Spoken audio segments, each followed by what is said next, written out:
Paz, família no barco. Está no ar mais um No Barco Podcast. Toda segunda-feira, 10 horas da manhã, uma conversa edificante para minha, para tua vida. E hoje certamente não vai ser diferente. Queria, antes de mais nada, parabenizar todas as mães, que ontem foi Dia das Mães, né? Então, uma alegria, aqueles que têm a oportunidade de ter passado esse domingo com a sua mãe. Agora você, se por algum motivo sua mãe estava longe, não pôde estar com ela, né? Certamente a memória, a lembrança dela veio ao teu coração. E de maneira muito especial, saudar a mãe das mães, né? A mais perfeita de todas, a Santíssima Virgem Maria, viu? Eu queria... Dar um monte de beijo pra Dona Helena, né? Exatamente. Nossa mãe. Mandar um abraço, um beijo pra nossa mãe. Eu acredito que ela assiste a gente, né? Claro. Pelo menos. Pelo menos desse eu vou pedir pra ela assistir. Então, feliz Dia das Mães aí pra todas as mães. Atrasado, mas nem tanto assim, né? Foi do jeito que deu pra fazer. Antes tarde do que mais tarde. E inclusive, eu queria falar pra você que passou aí na correria e não conseguiu comprar um presente pra sua mãe. Eu queria fazer uma indicação de presente hoje. Boa, né? Perfeito. Então, peça aí no site da Sanctório. Sanctório é uma loja, não é necessariamente um texto, é muito mais que um texto, é um sanctório. É um negócio bem elaborado, digno para presentear a sua mãe, né? A Sanctório é um parceiro aqui do No Barco que ajuda a gente a fazer a coisa aqui acontecer. E se você entrar lá no site da Sanctório e colocar um cupom de desconto lá, No Barco 10, você ganha 10% de desconto em qualquer coisa que tá lá na loja. Então faça isso e presenteie sua mãe com um Sanctório, um presente que abençoa o coração dela, para ela ficar bem feliz e continuar rezando por você mais do que ela já reza, para ver se você se converte, viu? Sem vergonha. É um presente até que beneficia o próprio. No fundo vai ser um presente para você mesmo. Ganhar mais oração. Tá? Então faça isso. Sanctório no Barco 10, você compra lá um presente edificante para a sua mãe. Eu lembro que era o presente que nossa mãe pedia, né? Antes da conversão, ela falava assim, meu... O presente que vocês podem me dar é vocês serem mais de Deus. Participarem mais das coisas de Deus. Era sempre o presente que ela pedia. A gente chegava aniversário, né? Dia das Mães, dava um presente pra ela. Não, meu filho, não quero isso não. Eu quero que vocês se convertam. Toma, na cara. Era bem assim. E hoje a gente tá aqui tentando, né? Bendito seja Deus. Então, mãe que reza, ela sempre alcança essa graça direto do coração da Virgem Maria. A conversão dos seus filhos, tá bom? Então, parabéns aí a todas as mães e você que de vergonha deu presente pra sua mãe, viu? E nós queríamos, de maneira muito especial, receber alguém que sempre nos recebe quando a gente vai na casa dele, viu? Eu digo, o pessoal diz assim, né, diz que o padre Paulo Ricardo é o pároco do Brasil. E a gente tá aqui hoje com o pároco de São Paulo. Então, todo mundo que tem uma caminhada já na igreja por um tempo, provavelmente já passou na paróquia desse padre que está aqui hoje, pois a gente considera como sendo a paróquia de São Paulo, é o pároco de São Paulo, né? Então, se tornou bem conhecida a paróquia, né? E quando você tá meio desesperado no domingo, que você perdeu a missa na sua paróquia, você fala assim, já sei onde terá missa. É certeza, você chega lá e tem missa disponível para você lá na paróquia. Tô agoniado porque não consegui ali... me adequar nos horários da minha paróquia pra minha confissão. Aí você vai... Onde você corre? Você corre lá. Tranquilo, tem um lugar ali. Calma, se você tá em São Paulo, você tem um lugar pra onde ir. Onde certamente você terá Eucaristia e você terá confissão. Ou seja, tem ali o que é necessário pra você ir pro céu, pra ser salvo, né? Então, se você tem acesso a essa paróquia e não for salvo, você é um sem vergonha. Cria vergonha na cara. Pode ser cobrado. Tem um refúgio pra lá. E é isso que é interessante a gente falar, porque assim, quando você tem muita coisa à sua disposição, né? Como, por exemplo, uma paróquia como essa, o peso de cobrança é maior, né? Então, a gente quer receber hoje aqui com muito carinho Padre Cássio. Sua benção, Padre. Deus abençoe. Benção, Padre. Deus abençoe. Uma alegria, viu, ter o senhor aqui? Eu também estou contente, muito feliz. Que demais. Então, o senhor sabe, né, que o senhor é considerado aí, por muitos, o pároco de São Paulo. Meu Deus do céu, não sabia disso, não. Então, de alguma forma, o senhor também é nosso pároco. Nós somos seus paroquianos, viu? Tá certo, obrigado. Se estende, né? Aí o senhor fala assim, tá bom, então eu pago o dízimo.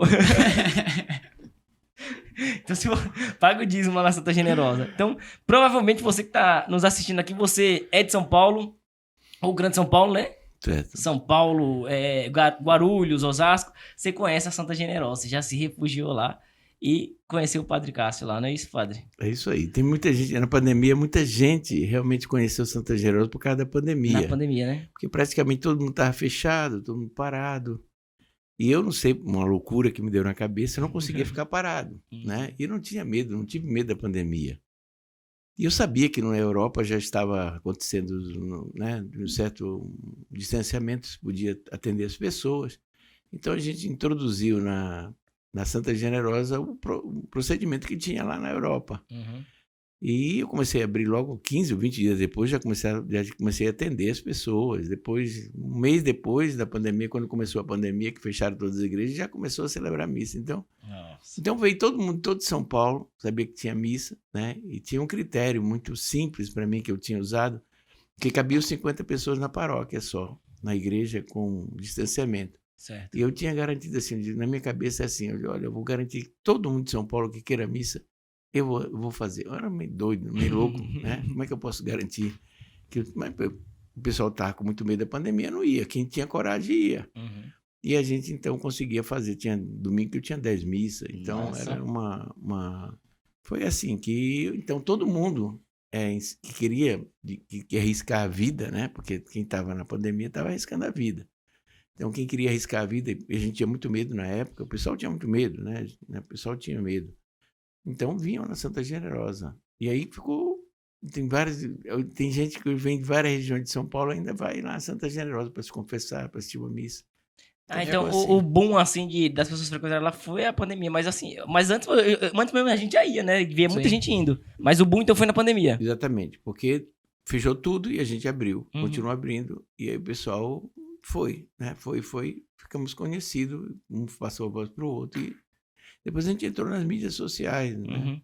Então isso também deu uma grande... Eu lembro que era de 1h30, né, que tinha missa. Eu lembro que a gente chegava a ficar na salinha lá esperando. Exatamente. Né? Era só o momento de limpar a igreja e a gente voltava a fazer outra missa. Saía uma turma, entrava outra. 50 pessoas só que a gente podia celebrar. Nossa, que coisa boa. Só que zelo, né? E eu vi também que no tempo da pandemia, as pessoas sentiram falta daquilo que já era a rotina delas. Por exemplo, participar da Santa Missa, que era algo que todo mundo já estava tão acostumado, mas com a ausência da missa ficou tão sensível, né? Poxa, como eu queria poder participar da missa e ter essa oportunidade, então foi um presente, né? Ainda mais com o zelo que o senhor teve de poder tentar proporcionar que mais pessoas participassem, porque as paróquias todas estavam vazias, né? Estavam vazias. E depois eu acho que as pessoas que foram, realmente as pessoas que foram à missa naquele período, estavam arriscando a vida. Sim. Então, testemunho, dizer assim, eu vou porque eu preciso, porque é uma coisa quase de loucura, né? Porque estava liberado, a pessoa podia assistir pela televisão, mas as pessoas que eram presencial, queriam comungar, Então, é um testemunho de fé, né? Isso que eu ia falar. É uma oportunidade de testemunhar a presença real de Cristo na Eucaristia. Exatamente. Porque assim, a gente passou a vida toda falando, a Eucaristia é o nosso supremo bem. Aí, diante de um perigo iminente de morte física, a gente renuncia o nosso supremo bem para preservar a nossa própria vida. Eu não tô falando aqui que quem fez isso tá errado, mas assim, era um momento de falar assim, não, a Eucaristia é mais importante que a minha própria vida, né? Exatamente, é um testemunho da pessoa nesse sentido, né? Eu tô arriscando a minha vida, e eu arrisco a minha vida porque eu quero comungar. Por uma causa que vale a pena. Pois é. E o primeiro que arrisca no sentido é o pastor. O pastor era meio... meio certo a cabeça. Mas tem que ser. É porque eu vejo que o pastor ser doido, ele é doido por conta do cuidado com as ovelhas, né? Não, tranquilo. Então, eu falo nesse sentido. Teve algumas situações que eu fui, vamos dizer... eu tinha terminado de... Eu fui para a UTI, tive um problema no hospital, eu fui parar na UTI. E eu saí da UTI, eu estava com uma imunidade muito baixa. Certo. E tinha uma comunidade que fazia uma celebração na Zona Norte de São Paulo, um pessoal que trabalha com os pobres, servos, uma comunidade católica, né, nova, né, essas comunidades novas, formada por uma irmã que era protestante, que era protestante e depois encontrou o catolicismo. É muito bonita essa história dessa pessoa. E aí eu fui para dizer como que eu não... Eu, naquele dia que eu fui para essa... Porque era muita gente, um aglomerado de gente. Ali era próprio para Covid. Ali era um lugar certo. Era o viveiro. E eu fui para aquele lugar e o pessoal, mas você é louco. Eu digo, olha, se eu morrer agora... Se eu não for pro inferno, eu não vou. Eu acho que eu não vou, não. Mas eu vou pro purgatório. Esse seja o último cantinho do purgatório. Mas o purgatório está ótimo para mim. Então, se acontecer alguma coisa comigo, eu tinha uma convicção tão grande. Eu dizia, se acontecer alguma coisa comigo, eu vou pro purgatório. Se eu morrer agora, não tem problema, não. Então, era um momento muito de graça, né? Então, foi uma coisa muito bonita que aconteceu realmente na vida da gente, né? E E tudo e cresceu um amor à Eucaristia que eu não tinha, né? Demais. E é interessante que você falou assim, a gente vai arriscar a nossa vida. Mas eu, por exemplo, eu peguei a Covid bem no começo. Só que assim, a gente tava tomando os cuidados, tá? A gente tava trancado dentro de casa. E eu acho que eu peguei a Covid pegando a comida do iFood. Sei lá, foi a única coisa que me veio na cabeça. Eu falei assim, agora eu arrisco a minha vida pra ir pegar a comida do iFood, não vou arriscar pra ir na O missa. alimento do céu, né? Entendeu? É uma coisa... É aquilo que Jesus falou, né? Aquele que quiser salvar a sua vida vai perder. Mas aquele que perder a sua vida por conta do reino dos céus, vai encontrar. É porque justamente não tava imune, mesmo você trancado dentro de casa, né? Eu tive amigos que os pais estavam dentro de casa e ele fazia parte de uma nova comunidade também. E ele não retornou pra casa pra justamente não ter o contato com os pais. E os pais faleceram, sem todo tipo Tá de vendo? cuidado possível, não conseguiram ficar imune O senhor foi contaminado pela Covid? Eu fui também. Uma coisa que me impressionou muito na Covid, eu não queria nesse tema, mas eu Tá. estou dizendo assim, a Covid porque é o seguinte, a minha mãe é uma mulher de muita fé. Entendi. Da minha mãe, eu recebia uma grande fé. É uma mulher de muita fé. E minha mãe é idosa, tem 91 anos, e eu fiquei muito impressionado, porque minha mãe, ela tinha medo de sair na nossa casa, eu sou de Macapá, ia na casa lá, ela tem um gradeado. Ela tinha medo de ir no gradeado. Ela tinha medo. Olha só. E ela tem muito problema do coração, tem Parkinson, tem É a idade. Tudo a mais. idade avançada. Mas aí eu entendi uma coisa ali na pandemia. Eu disse, essa é um grande desafio para a fé das pessoas. Porque minha mãe tem muita fé. E ela tem que estar com medo do bicho. Está com medo do Covid. Eu disse, meu Deus do céu, a igreja nós vamos enfrentar uma grande crise por causa disso, porque a gente vai ficar determinado pelo medo, Uhum. porque eu vi minha mãe, eu digo, meu Deus do céu, minha mãe não tem medo de nada, e ela está com medo. Daí ela teve uma sorte na vida dela, que ela pegou logo no começo, os primeiros que pegaram foi ela. Ela veio para São Paulo, se tratou, ficou bem, e aí ela viveu com muita liberdade, né, esse período da Covid. Então, mas eu fiquei muito... Foi a reflexão que você fez. Quando eu vi minha mãe nessa situação, eu digo, meu Deus do céu, minha mãe não tem medo de nada, é uma mulher de fé. Esse Covid é muito sério, é uma coisa que, se a pessoa não... A gente vai perder a fé, né? A gente vai perder o amor a Jesus, a Eucaristia, vai ter medo dessa... Então, eu fiquei muito impressionado com isso. Mas é isso, né?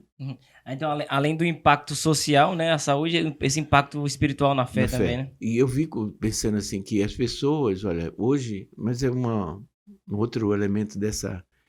Eu sempre faço na minha campanha a campanha dos idosos. Eu digo assim, olha, como é que uma pessoa pode... É uma coisa que eu não consigo entender. Eu digo, mas a igreja faz alguma campanha para que os idosos possam comungar de novo? Idosos 4 anos sem comungar, 3 anos, 4 anos. Olha só. É um absurdo.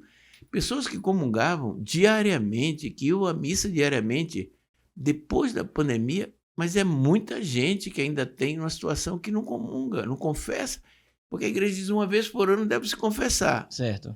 Eles pararam de confessar, pararam de comungar, e a gente não faz. Eu até criei, há alguns tempos, cruzada eucarística para ir mas não teve nenhum sucesso. Eu falava, olha, eu preciso ir lá nos idosos, eles precisam comungar, não pode viver sem a comunhão, sem a confissão. Mas não funcionou. A família protege, a família não quer que a pessoa entre, a pessoa isola o idoso. No final da vida do idoso, onde ele precisa comungar, confessar, evidente, tem a grande beleza da nossa... é que tem as redes católicas de televisão, que aí a pessoa em casa participa de tudo. Mas é necessário, né, comungar, confessar. A igreja não tirou isso dos idosos. Né? E estão perdendo isso, perderam grande parte dos idosos que iam na igreja, hoje não comungam, só assistem a tudo. Toda a devoção deles é feita pela televisão. Está tudo bem, é melhor do que nada, mas, mas podiam... O contato, comer o pão, né? Pois é. Né? Ô, padre, eu queria falar um pouquinho mais desse seu amor pela Eucaristia, pela construção pelos sacramentos, mas o senhor falou algo curioso para nós aqui agora, que muita gente não sabe, eu também não sabia. O senhor não é de São Paulo, o senhor é de Macapá. Eu sou de Macapá. Conta um pouquinho da origem aí do Padre Cássio pra gente conhecer melhor o senhor. Eu nasci meus pais são do Nordeste, são do Rio Grande do Norte. Meus pais se casaram e foram para Amapá. Amapá era um estado novo, né? Tinha se formado, era um território, né? E se passou a ser estado. Passou a ser estado já em 79, 79. Nossa, é recente. Recente, é muito recente. E o que aconteceu? Minha família foi para lá e eu morei. Tinha uma mineradora que contratava as pessoas, que fazia da Serra do Navio a Santana, uma estrada de ferro. E eu vivi nessa vila de uma mineradora chamada Icome. E a gente vivia muito bem, porque meu pai era uma vila, tudo americano, um pouco americano. Entendi. Tinha uns 2.000 habitações, né? E cada um tem a sua... Tinha uma escola muito boa, o pessoal do Sul vinha dar aula lá, professores contratavam professores de fora, Que legal. E ali eu já senti uma coisa, quer dizer, vivendo nessa vila, tinha do lado tinha os pobres, né? A cidade era pobre, nós éramos ricos, vamos dizer assim. Que alguém é mais privilegiado. Nós éramos privilegiados, em certo sentido. E aí, até a nossa estatura de pessoas, a gente fazia esporte, fazia isso, fazia aquilo, a gente era alto, tudo, parece monstro, parece... E o pessoal tudo pequeno na cidade. E o pessoal pobre, simples. E aí, a gente vê... a minha sensibilidade com relação a isso, a pobreza, começou a nascer aí. Né? Porque eu olhava aquela situação, eu dizia, tinha um privilégio, e aquelas pessoas não tinham. A gente podia fazer uma carreira, tinha acesso à educação. A educação, a gente ia concorrer com aquele pessoal para a universidade. A gente ia passar, eles não iam passar, porque não tinham condições. Né? Então, isso jovem, você já tinha essa percepção já? Já tinha essa percepção da desigualdade que existia e da pouca possibilidade daquelas pessoas isso já na minha sensibilidade. Evidente, eu fui formado, os meus pais são muito católicos. Certo. Meu pai queria ser padre e não conseguiu ser padre. Tinha dor de cabeça, tinha enxaqueca, todo domingo tinha enxaqueca, então ele disse, não serve para ser padre. Mas ele rezava muito pelas nossas vocações, dos filhos. Né? Teve quantos irmãos? Somos 4 filhos. São 3 homens e uma mulher. Certo. Né? E então eles rezaram muito pela nossa vocação. E meu pai, todos os dias, a gente rezava o terço, era obrigatório. Que legal. Né? E a gente ia todo dia acordava cedo para a escola, e no domingo, meu pai abria a igreja, ficava 1,5 km, 2 km da minha casa, ele era o sacristão, ele abria a igreja de graça, meu pai nunca, né? E aí ele abria, e ele pegava a gente e levava para a igreja. Então, a missa começava às 7h30, 7 horas, a gente estava obrigado a estar prontinho para ir para a missa, porque se a gente atrasasse, a gente apanhava. A gente sabia disso. A disciplina. A disciplina, meu pai era disciplinado. E, então, essa vila, né? Então, foi uma coisa muito bonita.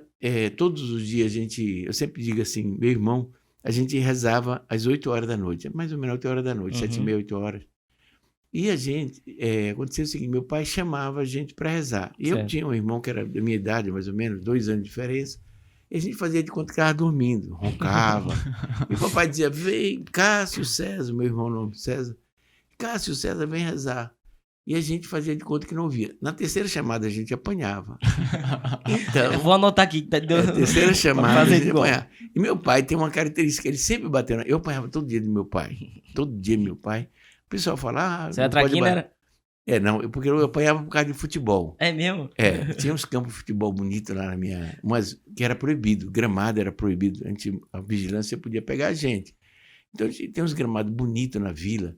E a gente jogava... Tem um lugar também para jogar bola. Sim. Mas a gente gostava daquele gramado. É mais legal. Quando chovia... Proibido tem mais adrenalina.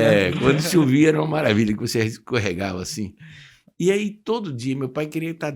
18 horas, devia estar em casa. Certo. E ele gritava da vila. Me chamava meu nome, Cássio, César, chamava os nossos 2 nomes, e a gente estava jogando bola, a gente pensava assim, é melhor, se a gente voltar para casa, a gente não vai apanhar, mas está muito bom o futebol. E a gente continuava. Então, todos vale os a pena dias, a sua. Vale a pena. Então, todos os dias, eu apanhava de meu pai, ele dizia, mas você estava onde? Eu dizia, não, estava. Mas eu apanhava, ele não batia com raiva, nunca meu pai bateu com raiva. Ele queria me corrigir, ele tentou me corrigir no futebol, mas não teve jeito. Mas na oração, não. Nunca apanhei por causa de oração. Então, eu não era tão bom assim para minha oração. Então, eu ia para oração. Mas tudo bem. Então, antes de pensar em ser padre, você pensou em ser jogador? Não, eu não era jogador. Eu gostava de jogar bola. Era ruim. Faz tempo que você não joga? Não, Faz um pouco de tempo, porque eu tive um problema no joelho, então eu não consigo mais. Mas eu gostava de futebol. Olha só. Eu gosto de ver futebol, Sim. eu sou torcedor, então eu gosto de Você futebol. torce pra que time? Eu sou corintiano, Ah, sou corintiano. eu pensei que ele não ia falar, né? Hoje apanhamos de 2-0. Já. Tá meio sofrido. Olha só. Mas nesse período aí, a infância foi muito boa, então, pelo jeito, A né? minha infância foi muito bonita. Eu saí de casa com 15 anos e fui estudar para Olha só. Miguelópolis. Não 15 sei se anos você- hoje é uma criança, ninguém É uma nem criança. sobrevive, não. É, 15 anos. Eu fui 15 anos, meu pai deixaram. Meu pai. Meus pais tinham uma. Eu acho que um pai. Podia não deixar eu sair. Eu saí de Macapá para São Paulo, perto de Uberaba, perto de Barretos, chama Miguelópolis, uma cidade. Fui fazer colégio agrícola, porque meus amigos começaram a falar, algumas pessoas começaram a falar que tinha um colégio agrícola e tal, e eu queria sair, aí eu Conhecer o queria, mundo. eu não sei porque eu me engaixei de querer ir para o colégio agrícola. Aí eu vim para São Paulo, fiquei 3 anos estudando aqui. Morando em pensão? Não, né, esse colégio agrícola, 400 homens moravam, Ih. 400 meninos. Eu era o mais novo de todos eles. Eu tinha 15, 16 anos. 16 anos eu tinha. E a gente morava nesse colégio. Morava 12 pessoas num apartamento, num alojamento de colégio agrícola. Uhum. E ali eu entendi outra coisa, muitas coisas eu entendi. O pessoal bebia. Todo final de semana enchia a cara de bebida, cachaça, enchia a cara. E eu não. Minha casa a gente não bebia, não fumava. Eu não gostava de fumar. Meu pai não fumava, meu pai não saía para festa, meu pai vivia para a família, vivia para rezar, para a igreja, era essa a vida da minha família. E ali eu encontrei jovem diferente que gostava de beber, mulheres, muita coisa, né? Uma farra. E o que aconteceu? O dinheiro deles, eles gastavam tudo em 2 dias. Meu dinheiro eu guardava dinheiro, eu tinha dinheiro sempre, eu tinha um dinheirinho, mas eu guardava sempre, eu tinha sempre dinheiro, e eles acabavam com tudo. E eu fiquei pensando assim, aí eu via muita gente bêbada, muita coisa assim. O que aconteceu comigo é impressionante. Eu comecei a assistir uma reunião de CEREA, Centro de Recuperação de Beber, de pessoas que bebem. Dependente de álcool. Só que ele, CEREA, ele era um grupo assim, contra a bebida, como se fosse protestante. O álcool é o diabo, Entendi. tal. E aí, eu conheci esse grupo e comecei a me interessar, porque eu via meus amigos bebendo, né? Então eu queria recuperar essas pessoas. Depois eu terminei o colégio agrícola, meu pai estava doente em Belém do Pará, que é bem perto de Macapá, no caminho, e ali eu fiquei 2 meses em Belém, né? Meu pai estava no hospital, e eu conheci Alcoólicos Anônimos. Eu conheci Alcoólicos Anônimos em 79, mais ou menos, 1979. Estava em São Paulo de 76 a 79. E aí conheci o Alcoólicos Anônimos em 79 e voltei para minha cidade. Terminei o colégio, fiquei 1 ano lá na minha cidade, de 79 a 80, quase 80, 79. O ano de 1979 eu fiquei na minha cidade. E lá eu comecei a procurar as pessoas bêbadas para fundar o Alcoólicos Anônimos. E aí eu tinha 2 membros já que estavam em Macapá, mas eles não faziam Alcoólicos Anônimos. Eles eram de Alcoólicos Anônimos, não tinham recuperados, mas não tinha grupo. Então, isso aí era um jovem... 19 anos, para dizer para vocês. Tinha ligação com a igreja? Não, tinha ligação... Ele era católico, né? E ele conheceu... Quando o senhor conheceu aquele grupo ali, já era feito por um religioso ou não? Pela igreja? Não, é o seguinte, eu sempre mantive a minha fé católica, Certo. sempre, no colégio Lá agrícola, no colégio... conheci um grupo de jovens, começou a nascer minha vocação ali no colégio agrícola, tá? Porque tinha uma irmã que um padre foi lá no colégio, dizia, olha, eu quero fazer um grupo de jovens, venha na paróquia, na nossa paróquia no centro, e eu ia, comecei a participar, e ali começou a minha vocação. Entendi. Aí a iniciativa de juntar o grupo... Pois é, já em Macapá... Paralelo ali. Então, aí eu trabalhei tinha uma comunidade de boia fria, a minha vocação rezava junto, então comecei a minha vocação em Miguelópolis. Olha só. Começou a despertar em mim o interesse pela vocação Cuidar em Miguelópolis. de gente. Mas eu tinha sempre assim, Deus chamava para isso, eu não queria ser padre, eu queria casar, né? Então eu dizia, mas por Deus, então o chamado, a vocação nasceu ali. Entendi. E Macapá, com o Alcoólicos Anônimos, porque eu estou dizendo isso da experiência, porque é o seguinte, eu digo assim, quando a gente está no caminho certo, quando a gente está centrado, quando a gente tem... As coisas acontecem. O menino de 19 anos, eu, 19 anos, sou considerado, na minha cidade, o fundador de Alcoólicos Anônimos. Olha só. E lá tem mais ou menos, depois de 79 para cá, pelo menos 10 mil pessoas se recuperaram do problema Meu da bebida Deus, que demais. por uma iniciativa de um menino, de um moleque, né, 19 Olha anos, só. que juntou 2 membros de Alcoólicos Anônimos e foi procurar bêbado em tudo quanto é lugar. Que Pessoas que tinham demais. problema e muita gente se recuperou. Ainda hoje, então, continua Então lá o continua. movimento. Eles Legal. falam, o Padre Cássio foi o fundador de Alcoólicos Anônimos, não sei o que lá, não sei o que. Eles continuam, né? Demais, Mas é uma coisa bonita, como Uhum, Deus uhum. faz as coisas ali, né? Faz as coisas se você se coloca na disposição. Um menino novo fundou uma coisa que é extraordinária, né? E como é interessante para o jovem que tá nos ouvindo agora, que às vezes tem uma inspiração dessa, só que não acredita que vai dar em nada, né? Fica Exatamente. desmotivado, fala, não vou conseguir. E aí você vê aí a história do Padre Cássio, né? Começou de forma despretensiosa, hoje Ou já... até mesmo, às vezes as pessoas falam assim, não vou tomar iniciativa porque eu não tenho preparo pra isso. Mas Deus providenciou tudo, né? Deus faz as coisas. Mais de 10 faz mil pessoas acontecer. já passaram lá. Exatamente. E eles têm uma atenção, um amor, um carinho muito grande por mim, né? E como Deus faz as coisas, Deus usa da gente, né? Para recuperar as pessoas. É assim que Deus faz. Eu acho que é interessante só chamar a atenção, Michel, porque o senhor, no contexto, né? O jovem, ele fica muito deslumbrado com tudo, né? Imagina um jovem para cidade grande, onde tem a possibilidade de uma escola, ver jovens bebendo, querendo se inserir no grupo ali de algum modo, mas a tradição católica da sua família te preservou disso, né? Exatamente. Não, Porque muito você forte, pegar ali era muito naquela forte. realidade de muitos jovens e pensar, não, na minha casa não tinha isso. Eu O quanto que é sempre- importante para os dias de hoje, né? Os pais Exatamente. também inserirem isso. A experiência da minha religiosidade na minha família foi que me garantiu ficar 3 anos juntos com 400 jovens que viviam no mundo. Sim. Eram mundanos, realmente era um mundo. E ali, apesar de... Foi um abalo para mim, porque era muito questionamento, eu era um menino novo. E por vezes o senhor se sentiu sozinho assim, lá no meio daquela galera toda? Que... Pois é, eu tive um dia, eu vou contar. Boa. Eu todo tempo dizia para o pessoal, olha, assim, é uma coisa simples. Eu dizia, olha, eu não quero beber. Eu não bebia. Ele dizia, eu vou lá na cidade, a 3 quilômetros, eu comprava bebida para eles, eu até gastava do meu dinheiro, ele fazia a coleta, eu trazia para não beber. Mas cativava os caras. né? Aí num dia lá, eles disseram, agora você vai beber. Aí num dia eu bebi. 6/6/76. Olha Eles só. Meu Deus do céu. eu peguei um porre, tomei cachaça, desmaiei. Então, aí coloquei no meu quarto, 6/6/76. Foi o dia que eu peguei o primeiro porre da minha vida. Primeiro e único, né? Foi bom que você ouviu. Esse negócio não é pra mim, não. Isso não é pra mim, não. Ficou marcado, né? Ai, meu Deus do céu. Mas é bom. E aí começou a nascer a questão da vocação. Em 79, eu estava em Macapá.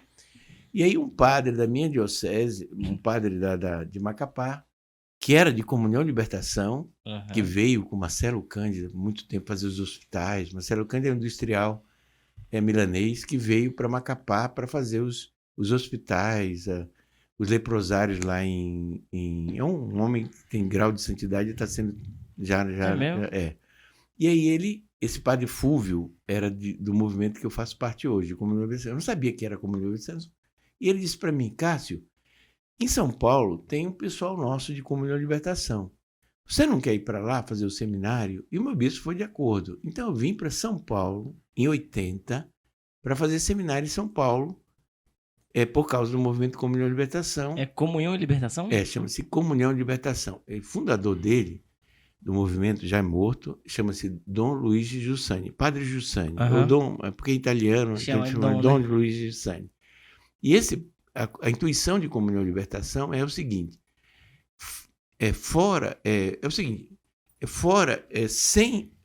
só há possibilidade de libertar o homem na comunhão com Cristo. Legal. Sem Cristo, o homem não se liberta. Então, só um episódiozinho para vocês entenderem o movimento. Em 1969, o pessoal, ele tinha uma grande comunidade da Itália, chamava Juventude Estudantesca, uma grande comunidade, e aí estava o desafio político lançado. Então, 90% dos jovens disseram para Giussani, nós vamos querer mudar o mundo, e nós vamos para a política, né? E Giussani disse, não vão, porque se vocês forem, vocês não vão libertar o mundo, não vai acontecer nada.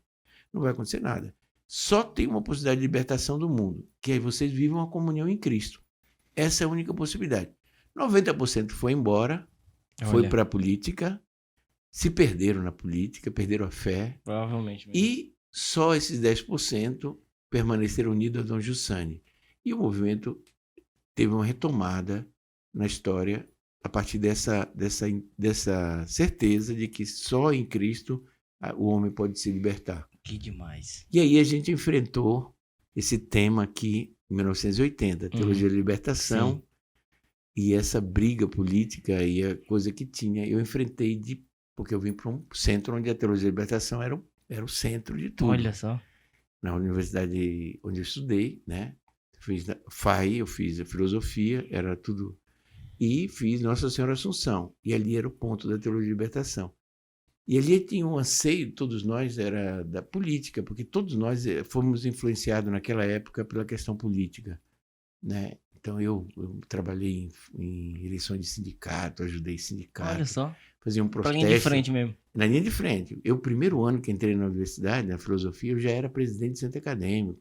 Olha só. Então tinha a questão política na minha vida sempre foi muito forte, muito Entendi. forte. Eu achava É porque, imagino, um jovem já tinha um senso de justiça, olhava Exatamente. pra desigualdade e tal, então você vê, né? Já tinha algo dentro do Sim. senhor. Aí chega na universidade, encontra a fome com a vontade de comer. Exatamente. Pronto. Isso para mim foi. Então eu tinha uma cidade política muito grande, Uhum. né? Muito grande mas o que me ajudou?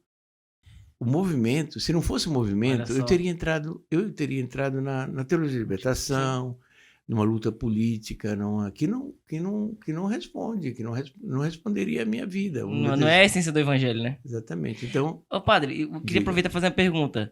Então, às vezes a gente foge até do testemunho cristão quando se levanta em pé de guerra, sei lá, com um padre que foi formado na teologia da libertação. Mas eu vejo assim que, por vezes, a gente não percebe também que, às vezes, que o padre pode estar agindo por conta da formação dele. Nem existe tanta maldade, mas foi formado de tal forma a pensar o evangelho a partir de uma perspectiva política.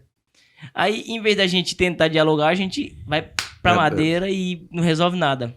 Porque a gente percebe o quê? O senhor teve essa formação, mas a providência ele assistiu anteriormente por conta do movimento. exatamente. Né? Tinha uma pessoa que o Dom Giussani, ele vinha sempre aqui. Ele tinha uma paciência com a gente, porque a gente achava,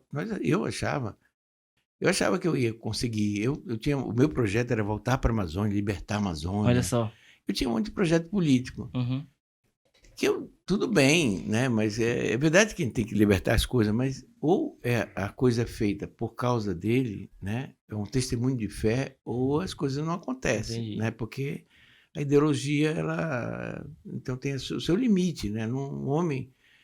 Então, e eu entendi muitas coisas na universidade. Comecei a entender, que os meus amigos que eram contra. Nós tínhamos 3 pessoas que lutavam contra todo mundo. Nós contra todo mundo. E a gente ganhava deles. E porque eles não tinham vazamento, a gente estudava, né? Então, mas é isso. Essa guerra. Então, essa guerra não favorece nada, entendeu?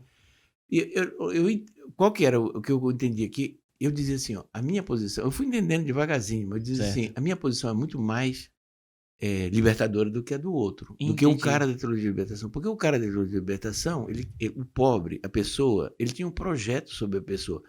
Se a pessoa fosse no projeto dele, tudo bem. Ele não tem o respeito à religiosidade popular, ou Entendi. amor a Maria, porque não interessa. O interessante para ele é fazer o projeto político. A causa, né? Então ele não consegue olhar para o pobre, para a pessoa, na integridade da experiência de fé que ela tem. Entendi. Porque ele não valoriza, ele valoriza um aspecto. Entendi. E a minha posição sempre foi valorizar a pessoa como um todo. A imagem de Deus que existe no outro, né? No outro. Então é um respeito ao outro que eles não entendiam. Então, porque eu vejo assim, esse viés político mais progressista, né, que é fundamentado no emanente, nas coisas do tempo presente, ele fala assim, eu quero libertar o pobre, desde que o pobre concorde com ele. Se é um pobre Que passa a aderir, né, à política dele. que assim. aderiu à política dele, ele consegue dialogar em paz. Agora, se é um pobre que preserva a fé tradicional, ele despreza esse pobre. Não importa se é pobre ou o que é. Na verdade, ele tá em paz com alguém que pensa como ele. Tá certo. Uma coisa, eu queria só, vamos dizer, eu vou citar um exemplo de uma experiência que eu acho muito bonita e que trabalha com morador de rua, Uhum. a Missão Belém. Certo. Porque eu conheço algumas pessoas que fazem esse programa, eu conheço o fundador, Uhum. Padre Giampiero, e é bonito porque ele recupera as pessoas, ele recupera a partir da fé. Legal. Quer dizer, ele pega a pessoa, tem todo um trabalho de evangelização, tem todo um trabalho de oração, tem todo um trabalho... Então, ele tira a pessoa, porque ele diz o quê? Que, mais ou menos o que é. Porque uma pessoa... Não tem uma explicação geral sobre isso, mas mais ou menos porque a pessoa vai para a rua. Não é uma explicação, mas tem uma explicação assim religiosa. Quer dizer, a pessoa perdeu totalmente o gosto por si mesmo, perdeu a estima por si mesmo. Então ela vai... É uma perda de fé. Em certo sentido, não podemos falar isso, mas assim, o que leva o homem à fé é uma perda de fé, em certo sentido. Ele perdeu a estima por si próprio, então ele vai lá. Então, para ele sair da rua, ele precisa saber que Deus gosta dele, que Deus é apaixonado por ele, que Deus... Ele precisa de um trabalho para poder sair da rua. Então, quando ele entende que a vida dele é um mistério, que é uma beleza de Deus, então ele sai. Então, ele faz um trabalho exatamente isso. É um trabalho religioso, que ajuda a pessoa a sair da rua. Sai da rua. Então, é um trabalho social fundamental, né? Porque recupera a pessoa. É grandioso, porque Ou muitas seja, vezes a fé liberta, né? o A fé que se liberta, coloca exatamente. também quando coloca uma causa social voltada na igreja, coloca sempre como uma vítima da sociedade, que quem colocou ele naquela situação foi a sociedade ao seu entorno, e o senhor colocando um aspecto mais íntimo dele, né? Talvez ele perdeu o gosto mesmo pela vida e ele tem que levar um encontro de novo com Aham. Cristo para que ele fale, nossa, eu tenho a dignidade, eu sou um filho de Deus e eu posso voltar a ter uma vida normal, né? Porque às vezes eu vejo que muitas vezes essa causa da teologia da libertação coloca como que um inimigo, apresenta para aquele ali como a sociedade é inimiga dele, todo mundo passa despercebido e colocar ele naquela situação, mas não leva ele a ter esse encontro pessoal com Cristo novamente, né? De poder retomar a sua vida. Então acho que entra bem nisso aí. É que é extremamente materialista, né? Fala assim, Sim. ó, a culpa de você estar nessa situação é porque existe uma briga de quem é mais rico, quem é mais pobre e você é oprimido. Agora, não olha para esse aspecto humano. Talvez a pessoa, ela tinha boa condição de vida. Porque assim, se você for pra rua conversar com alguém que tá numa situação de rua, às vezes a pessoa era, sei lá, um engenheiro, um advogado, acaba perdendo gosto por... Tem uma boa família Tem ainda uma que pode boa auxiliar família, e não e volta. mesmo assim tá lá na rua. Então não é só uma briga de classe social, né? É você se entender de fato como filho de Deus. Você acabou perdendo essa percepção por algum motivo na vida, né? Então a fé, quando ela é utilizada para libertar a pessoa, por vezes ela é muito mais eficaz do que uma briga política. O triste de tudo isso que eu vejo quando eu já estava lá na teologia, eu vi essas coisas. Quer dizer que a gente não... Vamos dizer, a gente fez uma teologia que não tinha o sacramento, não tinha o sacramento do matrimônio, tinha, mas não tinha. Quer dizer, não era frisada a importância... Tira a riqueza dele, né? Da vida, da experiência, da fé. Não tinha. Era um pouco direcionada a uma mudança social. Entendi. Isso reduziu muitas coisas. Então, reduziu.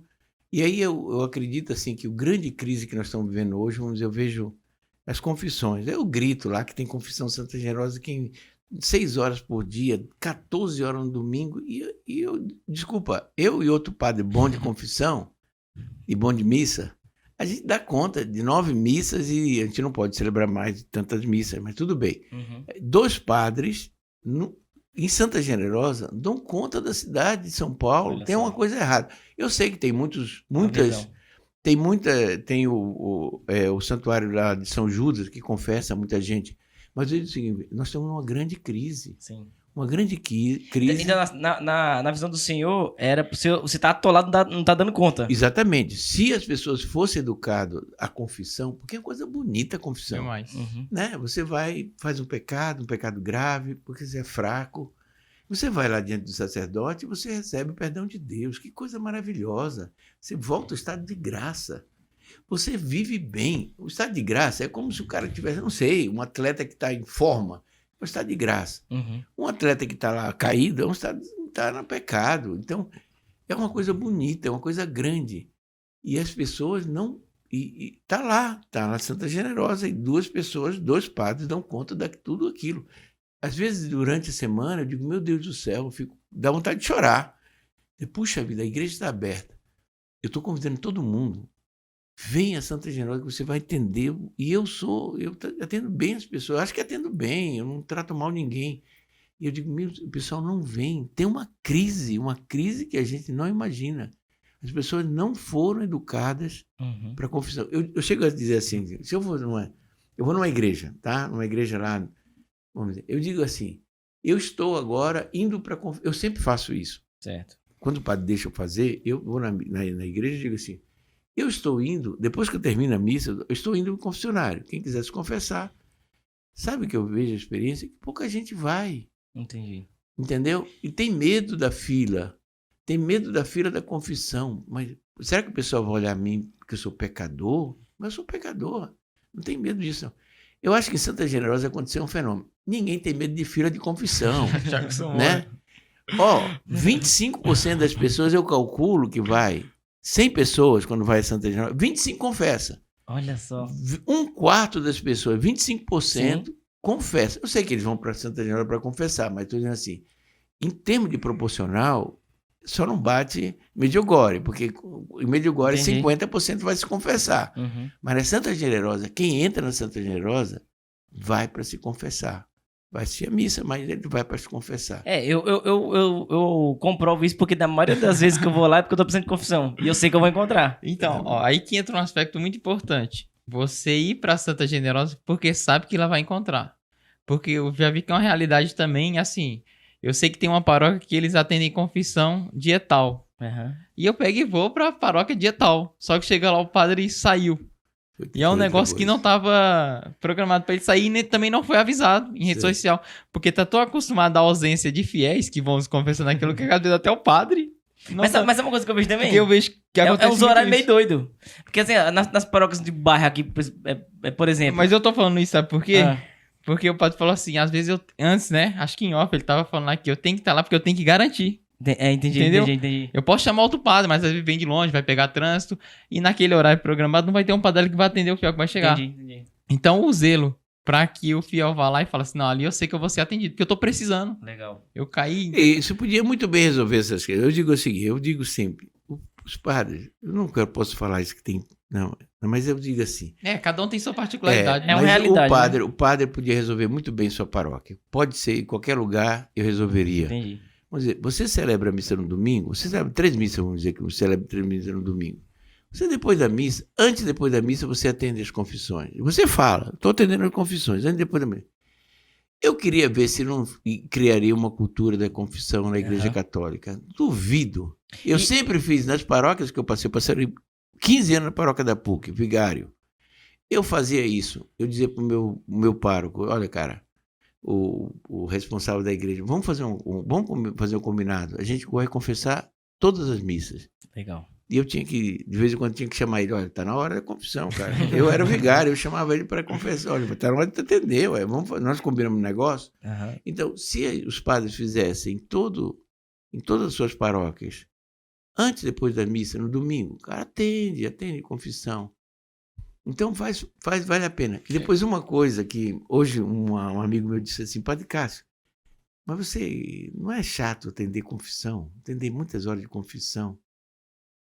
Eu digo assim, olha, não é verdade que é chato atender muitas horas de confissão, porque você vai atender as pessoas, um chora. Eu digo, mas eu não choro pelos meus pecados, esse cara chora. Olha só. Aí eu digo, e aí tem tantas coisas que acontecem na confissão.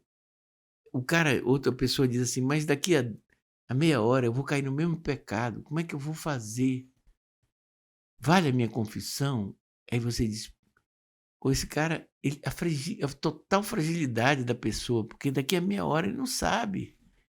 E eu digo, não, vale, cara. Jesus, ali, porque o que é? As pessoas, e tem casos, eu nunca posso falar de coisas, mas tem pessoas totalmente destruídas, pessoas que, a questão da sexualidade chegou a um ponto que as pessoas ficaram assim, uma confusão. Entendi. O cara tem uma contradição na vida que ele, vamos dizer, o relacionamento com o homem, tem homem que tem não sei quantos homens, todo mês se relaciona com 50, não sei quantos, é uma quantidade muito grande.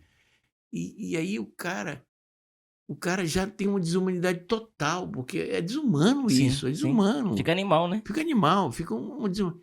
E aí, o único lugar que ele tem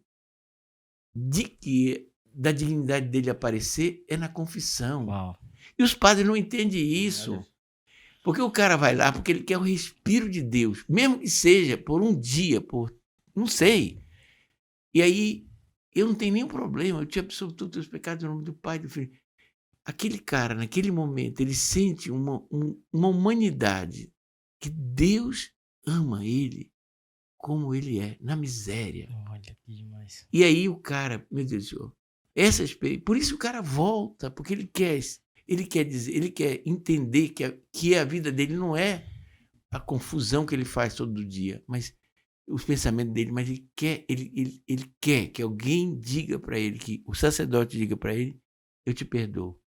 E aí outro dia chegou uma moça, assim, os padres não entendem isso, muitas vezes não entendem isso, tratam mal as pessoas, acham falta de vergonha, que o cara tem que ter vontade, tem que mudar, como se a pessoa pudesse mudar a vida com a sua força, com a sua... Não, é uma graça. A mudança desse cara, da nossa vida, é uma grande graça. É Deus que faz, não somos nós. Nós desejamos, queremos, mas Deus é que muda a vida da gente. É esse relacionamento com Ele. Então, eu acho que... os padres não confessam, não sei, eu não quero saber se confessam. Eu acho que os padres não confessam. Eu acho, pessoalmente, 90% dos padres não têm, não querem, não entenderam. Não tem essa percepção ainda, né? Não entenderam, não compreenderam. Que é importante ficar no confessionário, que é atender as pessoas, é ver o que Deus faz. É bonito isso, mas em todos os campos isso. Também na unção dos enfermos, dos doentes. Nossos hospitais são abandonados. A igreja não consegue atender os hospitais. Eu tenho 8 hospitais na paróquia. Eu atendo todos os pedidos. Sabe quantos pedidos chega por dia? 5 pedidos, 6, 3. Eu digo, meu Deus, eu estou à disposição das 3 horas, das 8 horas. Eu vou até onde vai. Eu posso até 10 horas da noite, eu não tenho problema. De 3 horas em diante eu estou à disposição. Mas não tem pedido, as pessoas não pedem. Olha só. Ver o padre falando é interessante, né? Ô padre, o senhor já expressou bem, né, essa importância da gente ter o zelo pelo sacramento, e principalmente na visão do padre, né? Ele tem ter essa visão maior. E a gente vê que o modelo de sacerdote, é lógico que é Cristo por excelência, mas quando a gente pega o São João Maria Vianney, esses homens que se destacaram, São Padre Pio, justamente por esse zelo, São Padre Pio, que se destacaram justamente por zelar por tantos sacramentos. Se o senhor tem algum como referência que inspirou o senhor também até essa prática, né? Esse zelo pela confissão. Eu na confissão, primeiro foi minha mãe. Primeira grande... Eu sempre digo pro pessoal, olha, gente, vocês têm sorte. Se não tivesse a mãe que eu tenho, vocês estavam sem confissão. Tem os méritos aí dela. Olha que lindo. Por que acontecia? Com a minha mãe, meu pai me batia sempre. Eu apanhava todo dia. Meu pai era um homem justo. Né? Queria me corrigir, queria que eu não jogasse futebol, que eu chegasse na hora certa. Não era uma surra irada, né? Não era surra irada. Era uma surra de educação. Educação, consciente. E aí, minha mãe era diferente, porque a gente era rígido, meu pai, minha mãe era... Então, minha mãe sofria com a gente em casa, porque a gente bagunçava com a minha mãe, bagunçava. Coitada, eu acho que vou ter uns 300 anos de purgatório por causa disso. Eu sempre digo porque tratei mal minha mãe. E aí, o que acontecia? Minha mãe, quando chegava no limite da nossa... Que a gente importunava a vida dela, a gente gostava da mãe, eu adorava minha mãe. Eu adoro minha mãe. Sim. E aí, o que acontecia? Ela ficava com raiva. E aí, era humana, ficava com raiva. Ela vinha bater na gente, a gente segurava ela e a gente podia contar 1, 2, 3, 4, 5, 6, 7, 8, 9, 10. Podia soltar a mão. Passou a raiva. Você não apanhava mais. Olha só. Então, dizer que meu pai é São José, o homem justo, o homem não sei. Minha mãe me ensinou a misericórdia. Eu sou fã da minha mãe. Eu vou fazer. Olha que demais. Porque aprendi a misericórdia. Né? Nas vésperas daquele Dia das Mães. Eu aprendi a misericórdia com a minha mãe. A grande misericórdia. Então, eu na vida faço isso, né? Aquilo que eu recebi, que eu achava que a coisa mais bonita que tem é a gente ser perdoado. Perdoado e amado. Que legal. Então isso é uma coisa... Então, aí tá a raiz de onde nasceu esse amor pela... Exatamente, pela pensa confissão. Que vai longe, né? Tá do lado ali. Depois eu fui na Itália, eu trabalhei, eu fiz História da Igreja. Eu fui de 95 a 2000, fiz mestrado e comecei o doutorado em História da Igreja na Itália. E aí eu entendi o seguinte, na Itália eu estava numa paróquia, todo domingo, todo dia, mas todo domingo, enchia de confissão. Era muita gente. Aí até perguntava, mas meu Deus do céu. E às vezes, assim, tinha período de Natal, na Páscoa, na Semana Santa, a gente ia para outros lugares na Itália, para um vilarejo, uma cidade pequena, e eu confessava 10 horas por dia. Toda a cidade Olha só, confessava. Era 10 anos. impressionante, era impressionante. E eu dizia assim, e na paróquia que eu trabalhei 3 anos numa paróquia em Roma, tinha muita confissão. E eu dizia assim, mas qual que é o problema? Qual que é a questão no Brasil? A Itália tem muita confissão, o Brasil não tem confissão. Eu chegava aqui e dizia, meu Deus do céu, o pessoal não confessa. Então, eu também, em termo paroquial, aprendi e usei muito, porque eu tive uma experiência na Itália. Uhum. E aí, quando vim aqui, sempre que eu trabalhei aqui, eu sempre falava da confissão, sempre. Mesmo padre jovem, eu falava muito da confissão, da misericórdia. Eu contava, fazia até uns exemplos meio doidos, mas eu falava sempre da confissão. Isso fazia... É uma coisa que pegou na minha pessoa, né? Entendi. E lá na Itália o senhor tinha muita referência de padres assim também, que atendiam muitas confissões? Lá era mais comum? Na Itália, o pessoal, todas as paróquias atendem confissão e tem muita confissão. Agora pode ser que tenha mudado, Sim. Uhum. mas é um povo que se confessa muito, né, o italiano. Interessante. Então, o senhor acha que... Então, tem 2 fatores aí.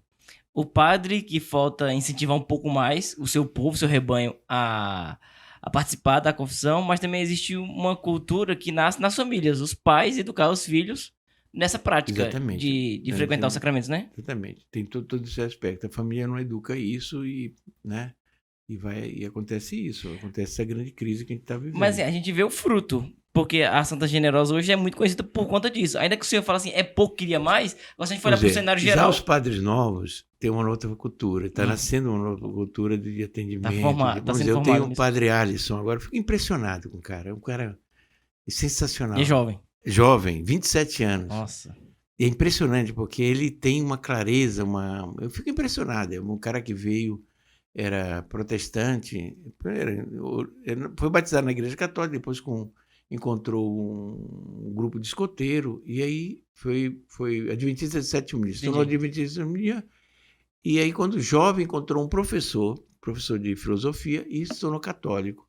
E aí entrou para o seminário, e é impressionante esse jovem, porque primeiro dia de missa, ele fez o telefone, primeiro dia de missa, fez a missa dele, não conhecia ele. Uhum. Aí ele mandou um recado, eu sou o padre Adson, eu te vejo nas redes sociais, eu queria muito ir na tua paróquia, eu queria ver em tuas confissões, que você fala de confissões sempre, eu queria te ver lá. Vem no domingo que vai ver, eu tive que colocar uma fila de confissões que você vai ver. E ele veio. Vem na prática. E aí, é impressionante, porque ele confessava bem, confessava rápido, e a gente conversava sobre essas coisas e tal. E ele faz que os padres, às vezes, na minha paróquia tem um padre que não quero falar mal de nada, nem padre, mas sim. o cara, 20 minutos com uma pessoa, 10 minutos com uma pessoa. E aí ele tem uma clareza muito grande, o que é confissão e o que é orientação espiritual. Entendi. Então ele diz, olha, a confissão o cara vai lá e foi uma história bonita, porque... Confessa e é perdoado. Né? E aí ele contou são as histórias que vêm. Legal. Ficou lá um tempo com a gente, mora hoje na minha casa, né, eu moro na Carmo da Aclimação, a gente tem uma comunidade de padres, somos 3 padres com o Alisson agora, isso foi muito bonito, deu uma renovação. E eu tenho dado dicas para eles, ele tem usado, é impressionante, porque ele, vamos dizer, para falar na Semana Santa, tinha uma via sacra do movimento que ia da Santa Generosa até São Luís, ia atravessar a Paulista toda. E eu sabia que naquele dia ia muita gente confessar. E eu digo assim, eu tenho, para mim sair de Santa, eu digo assim, eu valo, em termos de confissão, eu tenho que ter 3 padres para me substituir, senão não dá certo. Entendi. Eu tenho que colocar 3 padres no meu lugar para mim sair para um lugar, senão não dá certo, senão vai dar problema. Entendi. E aí eu disse, não, eu vou ficar. Eu devia ir na procissão, eu arrumei outro padre para ir na procissão, que era do movimento, e disse, olha, eu não vou poder ir na procissão. Eu vou ficar na Via Sacra, eu vou ficar na Santa Generosa. E aí o que aconteceu? Eu estava no confessionário, tinha mais de 100 pessoas, chegou uma hora lá, 11 horas da manhã, tinha quase 100 pessoas para confessar. O que é que eu vou fazer? Quase 100 pessoas. E aí eu fiz o meu método, né? Muito simples, eu fiz o ato de condição com todo mundo. Eu disse, olha, é o seguinte, 3 Ave Marias, penitência, e vamos fazer, e vocês contam o pecado. A equipe da misericórdia. E aí foi, sem história, sem nada. E quando chegou às 15 horas, o horário da celebração, fui direto, das 8 da manhã às 15 horas, sem parar, tomando água. E fui embora. E eu estava início de dengue, eu não sabia que eu estava com dengue, mas eu estava no início de dengue. E eu fui embora, tal. Não almocei, não, é dia de jejum. O cara que não vai comer, não, é dia de jejum hoje. Aproveitar eu vou comer já, à então. noite, né? E consegui atender todo mundo. Eu falei pro Alisson isso. Aí um dia o Alisson foi para uma igreja, ia celebrar uma missa, ele atrasou tudo lá, teve que celebrar outra missa na paróquia que ele está comigo, no Carmo da Inclinação, e chegou 1h30 depois, e um monte de jovem para acompanhar. Ele disse, vou colocar em prática aquilo que o Padre Cássio me falou. E ele, pá, vamos fazer assim. Ele disse, Cássio, 1h30 eu tinha entendido todo mundo. Eu dei a palestra, ficou tudo direitinho. E a parte da tarde eu dei aconselhamento, o pessoal acompanhei, disse, olha, gente, agora é só isso. Depois da tarde eu acompanhei. Ele disse, olha, usei aquilo que você dissesse para mim. Então é bonita essa relação. Foi uma referência, né? Sim. Fica bonito porque... Consegue atender todo mundo, ninguém sai ali. Exatamente. E depois ele é um cara que, né, que é uma pessoa que tem uma... Tudo bem. Para dizer para vocês... Seria legal ele vir aqui, hein? Vamos chamar, Padre Alisson. Pode, vai valer a pena. Isso é legal. Uma coisa que o senhor falando eu achei muito interessante a pessoa pode estar na maior treva da vida dela, só que ela tem a possibilidade de tocar a misericórdia por alguns instantes quando ela senta ali no confessionário. Eu achei isso extremamente interessante, porque uma vez eu vi isso, guardei e nunca mais esqueci. Vi um pregador falando por que Jesus ele acredita nas pessoas e não desiste de ninguém. Ele até usou assim, Jesus é teimoso. Porque ele olha pra uma pessoa e não desiste dela. Por quê?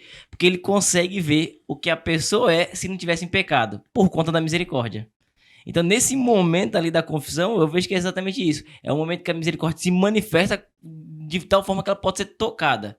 E por que um padre ele se esforça para atender esse tanto de gente? Porque ele vê que o ser humano que está ali naquela multidão de pecado, existe um filho de Deus escondido atrás daquele negócio ali, e ele pode tocar essa realidade quando ele senta ali no confessionário. E Deus fala também com a gente na confissão. Deus fala contigo. Deus fala através do pecado do outro, da desgraça do outro. Ele está falando contigo. Muito legal isso também, né? Não, eu só aprendo na confissão. Tem vezes que eu me emociono. Beneficiado, né? Eu sou beneficiado. E quem não entende isso é como os doentes.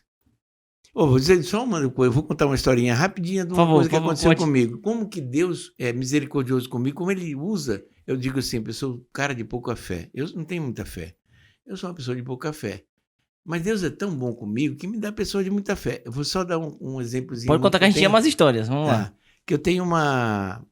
chegou uma senhora lá, que o problema da unção dos enfermos é que tem que ter uma matéria grave, a pessoa tem que ter uma doença, tem que ter um câncer, não sei o que ela tem que ter... Então a gente fica sempre, a pessoa pede a unção dos enfermos, a gente fica sempre assim, porque será que... Tudo bem. Então ela pediu, ela disse, Padre Cássio, é uma amiga minha, tá, que vai sempre na igreja, está sempre lá, e ela diz assim, eu queria receber a unção dos enfermos porque eu tenho os nódulos. Aí eu fiquei assim, eu ia dizer não, mas ele não, ela está angustiada, eu vou dizer sim, tudo bem, te dou a unção dos enfermos, mas primeiro eu quero confessar, Padre. Tá bom, conversamos, e aí eu dei a unção dos enfermos para ela. E ela foi fazer um exame. Ela disse, eu tenho que fazer um exame agora, eu vou fazer o exame desses nódulos. Tal. E ela foi no laboratório.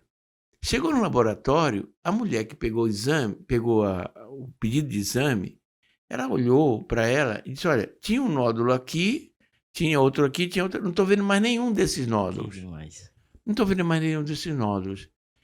O cara pode ter feito o mapa errado, o cara pode ter feito... A gente não sabe o que aconteceu. Ela disse, olha, eu acho que aconteceu um milagre, a gente não sabe. Sim. A gente não sabe o que aconteceu. Eu sei que os nódulos que estavam naquela figura do coisa não tem mais. Aí eu disse assim, que coisa maravilhosa. Eu não tinha fé, eu dei uma unção sem... Eu não achava que o nódulo dela ia sumir. Que eu não sei se sumiu, mas não sei... Mas de qualquer forma, aquela mulher tinha tanta fé que eu disse, meu Deus do céu, como é bonito. Eu recebo dessas pessoas, entendeu? Uma graça, porque ela vai me contar para mim que aconteceu isso. Eu digo, puxa vida, Deus, acontece coisas, né? A graça do sacramento, É isso que eu tô falando. A eficácia tá no sacramento, né? No sacramento, né? E aí, através disso, o que Deus faz? Aumenta a fé do Padre Cássio no Exatamente, sacramento. Ó, Padre exatamente. Cássio, de fato, o sacramento é um sinal visível de uma graça que você não tá vendo. Pois é. O senhor falando a respeito também dessa experiência que se tem, né? Às vezes a gente fala assim, a pessoa pra mudar de vida, ela tem que ter uma experiência com Jesus. A gente acha que vai vir na oração alguma coisa muito forte ali, mas no sacramento é o lugar por excelência, Sim. onde ela Então, pode ter ali aquela experiência, porque eu falo assim, já aconteceu 2 situações comigo de procurar confissão, e eu tá na fila e tem um padre ali que ele é conhecido por ser muito bravo. Daí fala assim, aí os jovens assim no mutirão, né? Fala assim, não, aquilo ali eu vou evitar. Eu vou evitar, daí eu acabo indo naquele padre e eu tenho uma experiência de misericórdia surpreendente, sabe? Certo. E ali o padre tem aquela característica de ser mais bravo. Daí quando eu vou e atendo a confissão, um padre tão zeloso, tão misericordioso, compreende, dá absolvição de um modo tão extraordinário. Eu falo, isso só pode ser graça do sacramento, né? Porque ele passa aquela imagem na hora do sacramento, você tem uma experiência tão profunda ali, Tão com porque Cristo, né? 2 vezes isso aconteceu comigo. O padre que tinha essa característica de ser muito bravo, mas na hora do sacramento ali fui acolhido muito bem, sabe? Então assim, eu vejo que o local por excelência de ter um encontro com Cristo é nos sacramentos. Exatamente. E eu queria contar dos hospitais. Eu Por tenho favor. 8 hospitais, né? Eu digo que eu atendo todo mundo. Depois eu não vou me contradizer, porque quando o pessoal começar a pedir, eu não vou conseguir dar conta. E vou ter que pedir para os amigos me ajudarem. Me ajuda. Mas é difícil encontrar. Mas de qualquer forma, Fala assim, peçam para outros padres também. não, eu digo sempre que cada um, eu faço a minha paróquia, Sim. por enquanto, né? Porque Esses eu dou 8 hospitais conta. estão tudo na região ali. Todos naquela região, tudo perto, Paraíso, né? é no Paraíso. É Ogacó, Uhum. Oswaldo Cruz, Santa Maria Maggiore, que está na Maestro Cardim, tem Sol da Luz, Santa Rita, São Rafael, Santa Maria, é um hospital que eu fiz um batizado agora. Fui 8 anos que eu estou na Santa, 8 anos e meio na Santa Maria. Eu fui 3 vezes lá. Eu agradeci, o cara me chamou outro dia para batizar o filho dele, que estava Santa Maria faz parte do Santa Joana, é uma clínica para nascer as crianças. Uma maternidade. Uma maternidade. E ele me chamou. E geralmente, quando chama a gente, é um trabalho a mais, né? Mas a gente vai, eu vou feliz. Sim. E eu fui lá e disse, olha, cara, eu quero agradecer, porque eu estou 8 anos nessa paróquia, só 3 vezes eu vim aqui nesse hospital. Então, obrigado. Depois eu encontrei a enfermeira, eu falei para a enfermeira, olha, me chama mais, tá aqui meu cartão, chama, pelo amor de Deus, né, para a gente atender aquilo que um hospital. Eu sempre, na minha paróquia, assim, as pessoas, é uma coisa, eu dou unção dos enfermos, eu confesso a pessoa e os ministros vão atrás. Então a pessoa, na minha paróquia, nesses hospitais que eu atendo, as pessoas recebem a comunhão todos os dias, se quiser. Né? É uma maravilha. Que graça. Então, a pessoa recebe o sacramento e recebe a comunhão todo dia. Então, é uma coisa bonita. Então, agora que eu entendi, o senhor vai diariamente lá? Todos os dias eu vou. De terça... O meu problema é domingo. Sim, meu problema é mais domingo. puxado. Eu tenho que dar um jeito de tentar ir. Mas Meu Deus do todos céu. os dias eu tenho das 3 horas diante. Segunda-feira é minha folga, mas de todos os dias. Que é uma rotina ali de. Eu tenho de ir nos hospitais. Eu fico Olha só. guardando. Eu tenho um horário que é para isso. O meu horário da tarde, das 3 às 18 horas, é para atender os hospitais. Eu coloquei na minha agenda, porque eu tenho muito hospital, então eu coloquei na agenda. Mas o encontro bonito que eu tive no hospital, conheço uma menina chamada Ritinha. Não sei se você ouviu falar. Eu ouvi falar já lá na sua paróquia, você falando dela. Junto com a Ritinha. A Ritinha é uma menina que tudo nasce dessa experiência. Ela é de outra paróquia, ela é de 9 de julho, que não é meu hospital. Entendi. E uma amiga minha da paróquia que entrava nas redes sociais me apresentou a Ritinha e disse que ela gostaria de receber a unção dos enfermos. Uma outra amiga que tem uma doença também, tem lúpus. E ela é muito amiga do Padre Marlon, e ela me disse, olha, a Ritinha parece uma menina de fé, vai lá. E aí combinou o encontro e eu fui lá com a Ritinha. Aí eu dei, a Ritinha é uma menina que está há uns 6 anos agora, 5 anos, 6 anos, no hospital. Uhum. Ela jogava na futsal na seleção libanesa, uma menina muito viva, muito inteligente, tinha prestado, muito inteligente. Uhum. Só que ela tinha uma doença rara e ela agora estava numa cama. Há anos já. Né? Há 5 anos ela está na cama. Um atleta passar por uma situação dessa. Pois é. E ela tinha uma coisa impressionante, porque o primeiro dia que eu fui lá, ela disse assim, ela escreveu para mim um quadro que ela pintava, né, um Cristo, e ela disse assim, Padre Cássio, eu não tenho nada para lhe oferecer, mas aquilo que eu tenho eu lhe ofereço, o meu sofrimento para a sua vocação. Meu Deus do E ela céu. começou a rezar pela minha vocação. E eu fiquei impressionado, porque eu sentia a mudança que teve do meu período da intercessão dela por mim, pela minha vocação. E ela falou do sofrimento, porque sempre ela fala, ela sofre muito, ela tem muitas dores, muitos sofrimentos. E ela dizia assim, que esse sofrimento dela, ela dizia assim, primeira coisa, Jesus, não teve ninguém que sofreu. Humanamente, Jesus foi até o máximo do sofrimento. Máximo. E ela disse, eu posso ir ao máximo de sofrimento se eu entro em comunhão com ele. Então também eu posso ir longe. Não onde ele foi, porque onde ele foi ninguém consegue.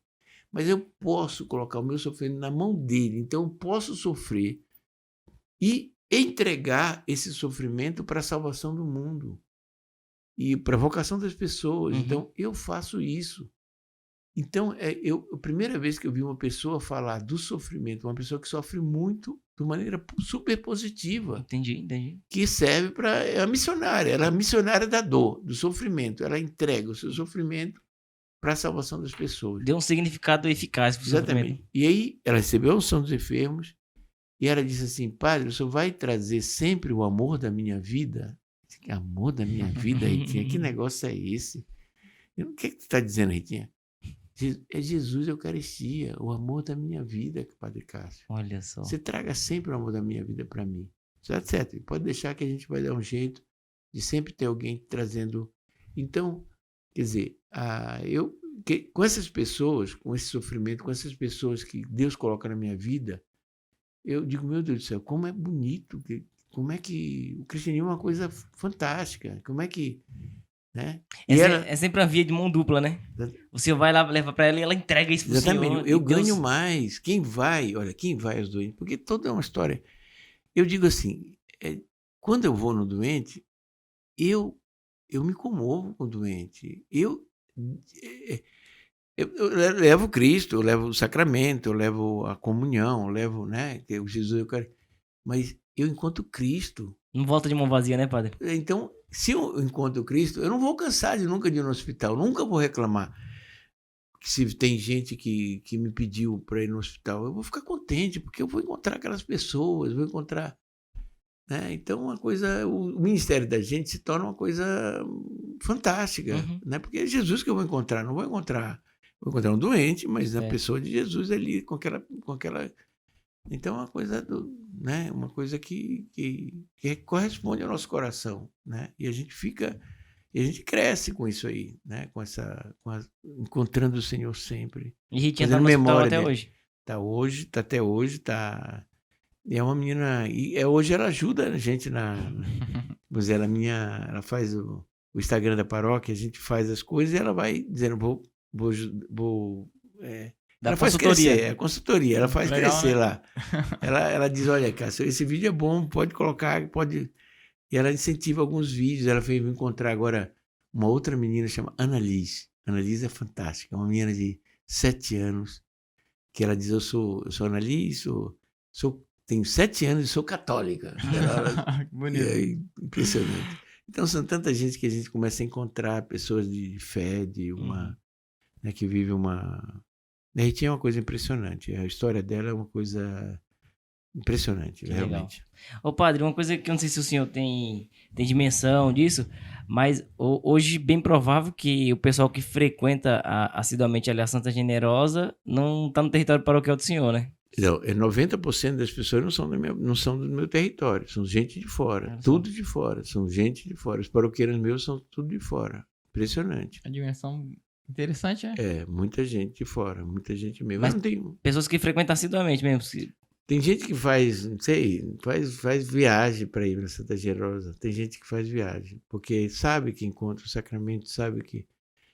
Né? E uma outra coisa sobre a comunhão. É uma coisa muito difícil a gente... Porque desde o começo, na pandemia, tinha questão da comunhão na boca. E aí o que eu fazia? Eu tinha que... Porque a igreja esse Monsenhor Sérgio Tames foi um cara que me ajudou muito, porque chegou um certo ponto que eu tinha medo, porque Certo. se minhas autoridades dissessem que eu estava errado e que eu tinha que dar só na mão das pessoas, Tinha que obedecer, então, né? tinha que obedecer e eu não tinha razões, eu não tinha entendido as coisas. Embora padre, eu não tinha entendido que aqui a comunhão, a pessoa tem direito à comunhão na mão e na boca. É um Certo. direito natural da pessoa de comungar na boca. Eu não Certo. posso tirar. Nenhum bispo pode tirar isso. Eles tiram, mas não deviam, não podiam. É o direito da pessoa. Canonicamente falando, a gente tá amparado. Quem Tá quer parado. comungar Quem na comunga na boca... boca tá bom. Tá parado. Mas o padre não faz. Entendi. Pô, E se você fosse reclamar, eu não quero dar sugestão nada, mas o bispo tinha que tomar uma decisão. Sobre Sim. um padre que não quer dar comunhão na boca, o bispo devia tomar uma posição. Certo. Porque é direito do fiel. Sim. Não, quem. Mas era para a paróquia. Mas tem esse problema, quer dizer, às vezes o sacerdote também tem esse problema, porque ele tem a concepção de que o certo é na boca, ele acha. certo. Né? Então ele quer que todo mundo come na boca. Então cria um problema, porque eu sempre digo na Santa Generosa, eu gostaria muito... Às vezes tem ministros que querem insistir em dar na boca da pessoa. Uhum. Eu digo sempre que tem que respeitar a pessoa, Exatamente. tem que respeitar a pessoa. Então, eu posso ter até minha teoria, que, entendeu? Na mão, na boca, achar uma teoria mais correta de receber a comunhão, mas eu tenho que respeitar o outro. Quem determina a forma de comunhão é a pessoa, não sou eu. E se a igreja já deu essa possibilidade, então... Pois é, mas tem pessoas que não respeitam, que acham que é um sacrilégio, não sei, sacrilégio, não sei que coisa, na mão faz isso. Corre riscos e tal, né? Mas... Então, é igual você tá falando. Eu acho, beleza, você tem a sua opinião pessoal, que é mais importante que dê na boca, beleza. É legal. Tudo bem. Tudo bem.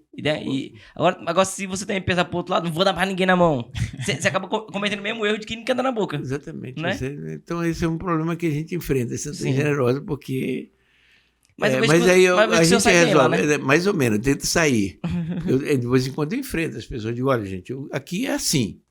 Se eu não sou policial, mas eu digo assim, porque as pessoas vêm falar comigo, olha, eu queria comungar na mão, a pessoa me deu na boca e ficou discutindo comigo. Entendi. Entendeu? Então, essa coisa, os ministros... Aí eu digo, olha, aqui em Santa Generosa, é na igreja, mas aqui não tem... Padre Cássio, que é assim, na mão, na boca. E eu até facilitei lá, eu coloquei lá uns genuflexórios para as pessoas que querem comungar ajoelhados na boca possam fazer. Então, eu faço o que eu posso fazer. Mas eu quero que respeite todas as posições e as pessoas sejam respeitadas, né? Então, são coisas... Mas é isso. Mas eu não sei porque eu coloquei esse assunto aqui na boca, mas... Pra expandir também, né? Mas o que eu lamento muito, e é isso, é que tem muita gente que não consegue comungar muitas igrejas na boca. Isso aí é gravíssimo. Então, o problema é, padre, sabe o que é também? Que às vezes vira uma bandeira. Eu sou mais católico porque eu comungo na boca, tudo entendeu? Bem, por isso que é importante eu falar. Né? Às vezes fala assim, não sei porque eu falei, mas sempre é bom. Né? Porque é catequese também, catequese né? também. O senhor tá falando que é o posicionamento da igreja mesmo. Porque tem gente que quer o quê? Porque aprendeu comungar na boca é importante, quer empurrar isso agora abaixo de todo mundo e se acha melhor que outras pessoas porque comungar na boca. Entendeu? Aí acaba perdendo a virtude. Né? Perde sentido da coisa. Né? Realmente é sempre bom falar. Né? O óbvio precisa ser dito, né? Catequese, né? O povo aprende também. Aí, uma coisa que eu queria perguntar pro senhor. O senhor tem testemunho de pessoas assim que testemunho que o senhor possa citar para nós aqui?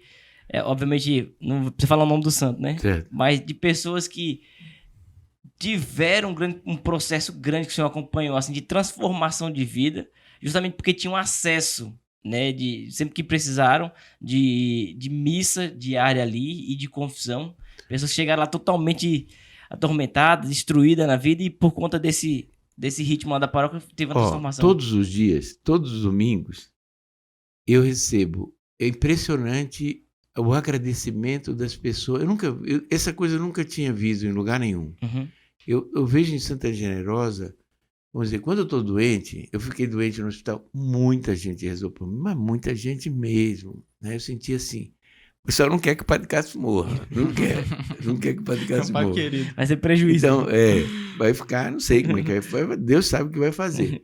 né? Mas eu senti assim um carinho do pessoal por mim que eu nunca tinha. É uma coisa impressionante, né? Uma coisa assim fora do normal. Constrange, né, padre? É. E aí o que acontece? Aí eu saí de um processo no hospital da UTI porque eu tive dengue, a minha foi não foi hemorragia. Eu tive as minhas plaquetas foram baixando e eu não sabia o que aconteceu. Eu disse, meu Deus, estou na tua mão. Se quiser que eu vá agora, eu vou consciente. Mas vou, não tem problema. Você quer isso, tudo bem. Uhum. Coloquei a questão da morte na minha vida, né? Estava consciente, estava tudo tranquilo, mas tinha medo de baixar mais ainda, baixar e depois veio uma hemorragia, morrer numa hemorragia. Sim.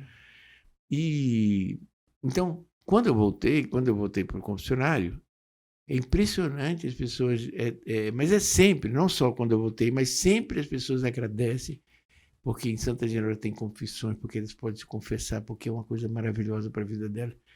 É sempre, mas é um contínuo agradecimento. E eu digo, meu Deus do céu, que coisa maravilhosa a pessoa poder te encontrar um lugar como essa igreja aqui. Então, eu vejo testemunho de pessoas que falam, né, da mudança da vida, das coisas. Mas eu não faço um acompanhamento, não converso muito com as pessoas. Né? Eu não converso, eu faço confissão, a pessoa fala uma coisa e outra, eu escuto e pronto, Entendi. né? Não tem... Olha só, para você ver, né? Muitas pessoas querem solucionar um problema ali com a direção espiritual, mas se viver bem o sacramento já resolve boa parte também, né? Não, É isso, lógico que a direção espiritual vai ser eficaz em algum ponto. O Dom Giussani, ele nunca... por isso que eu não faço orientação espiritual, no sentido que eu não... O Alisson faz, né? Entendi. O meu amigo Alisson, o padre Alisson, ele tem toda... e acha muito útil, acha muito... resolve muita questão das pessoas, né? Eu acredito no que ele fala. Uhum. Mas o meu orientador sempre disse, o fundador Dom Giussani dizia assim que a nossa orientação espiritual é a vida de comunidade. Entendi. Então, eu tenho amigos de fé que me ajudam a entender, compreender a história, compreender a minha vida, compreender... Então, a gente foi, no movimento que eu participo de Comunidade de Libertação, a gente foi muito a não ter orientação espiritual, mas a ter uma vida de comunidade que ajude a gente a decidir e a tomar a nossa decisão na vida. Uhum. Então, é muito um processo de amizade, de companhia. Você vê que Jesus utilizava-se muito da mesa, né? Ali para poder fazer esse direcionamento. Sentava para comer ali com seus discípulos e... Então, é uma coisa muito... No movimento, eu cresci com essa coisa, com uma experiência de comunidade intensa que me ajudasse a tomar decisões na vida e né, entender o que Deus quer em cada circunstância da minha vida. Ô, padre, e nessa dinâmica do dia a dia ali da Santa Generosa, muito corrida, como é que o senhor consegue se organizar para suas questões pessoais também, né? Oração pessoal, a sua confissão, porque você também precisa confessar. Preciso confessar. Como é que é essa rotina ali pro senhor? Pois é o seguinte, eu entrei eu trabalhava muitas horas por dia, porque eu fiz eu tenho 5 missas diárias. Eu peguei a paróquia com 2 missas quando eu cheguei. Eu fui aumentando, é uma coisa razoável, é bom ter uma paróquia com 5 missas naquele lugar que eu estou. Naquele lugar privilegiado. Na outra paróquia eu não faria uma coisa dessa, porque nem teria gente para ir para as missas. Então, é sempre um desafio, vamos dizer, ter uma vida de oração.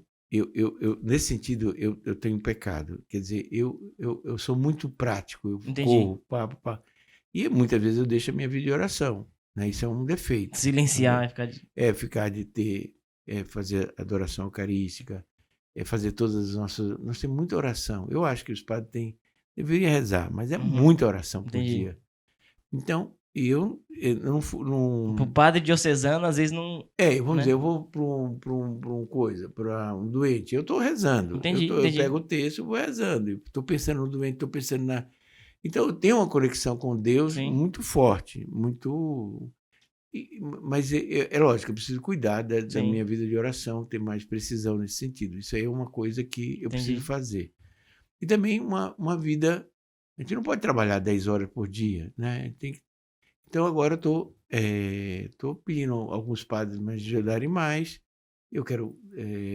vamos dizer, eu vou fazer uma... Eu vou começar a trabalhar às 11 e vou até às 19 horas, mais ou menos é o que eu quero fazer agora. E a parte da manhã eu vou fazer uma ginástica, vou Cuidar da saúde cuidar também. da saúde, senão eu não aguento. Daqui a É. pouco tempo eu vou Porque ficar- São Paulo precisa do Padre Cássio com 150 precisa. anos, né? Não, precisa. O povo tá rezando não. pelo senhor, então.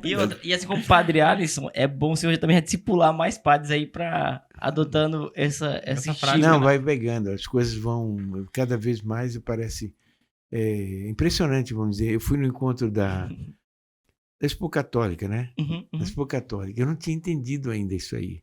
Porque eu faço vídeo, confissão, não sei o que, não sei se vocês já viram, mas Sim, eu sim, faço sim, um monte de sim. coisa assim. Falo da confissão, falo disso. E aí eu cheguei lá, eu nunca vi os padres novos. Quero tirar uma foto com você, padre Cássio. Eu digo, mas que negócio de foto que.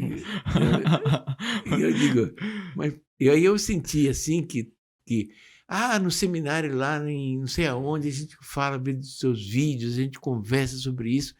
Digo, meu Deus do céu, que alcance que tem.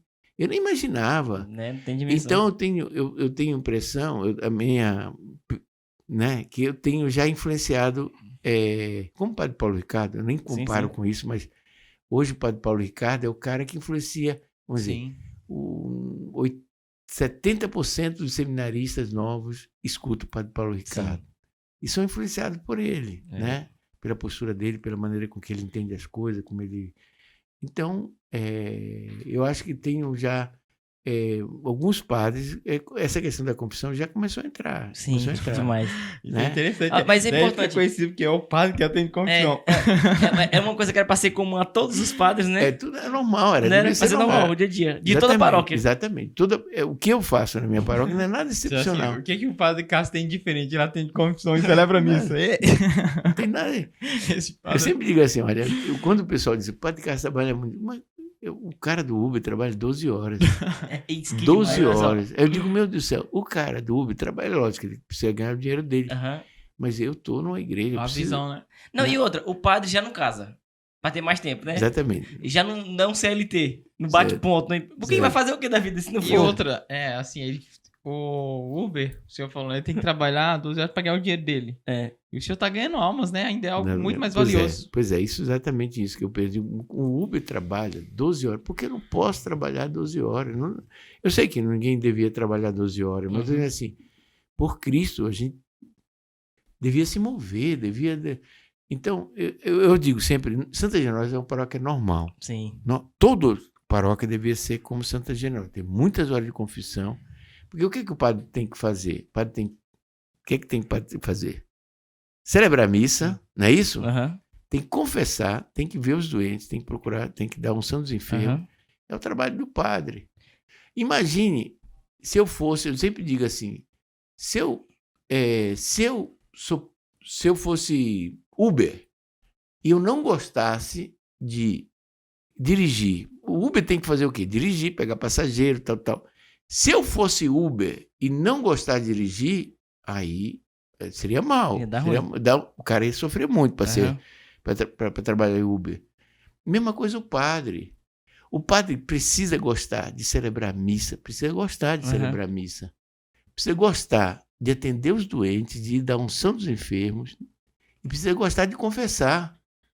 Se ele gostasse de fazer tudo isso, ixi, Maria, né? Mas não estou com...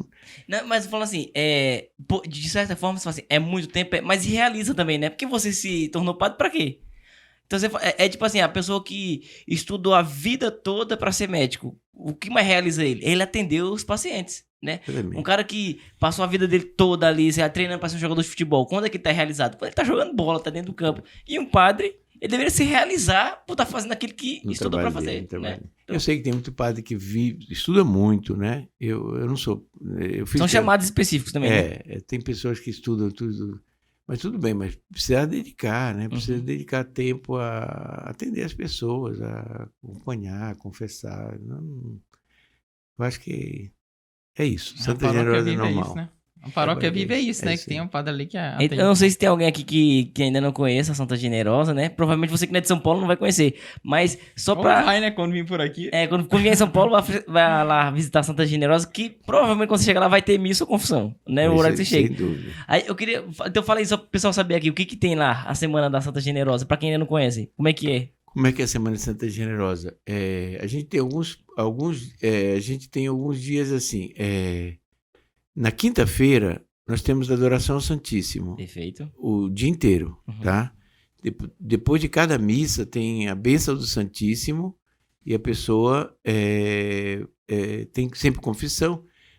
Assim, Santa Generosa, 8 horas da missa e tem até 12 horas de confissão. Legal. Mas tem outra missa 10 horas, tem 8, 10, 12.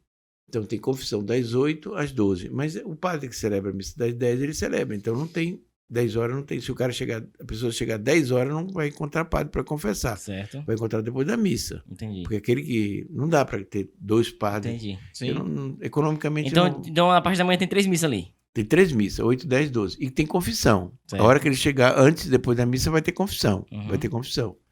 Aí, a gente, às 15 horas, volta de novo. Volta o horário. A igreja sempre aberta. A igreja abre às 7 da manhã e vai fechar às 20 horas. E às 15 horas tem outra missa. Certo.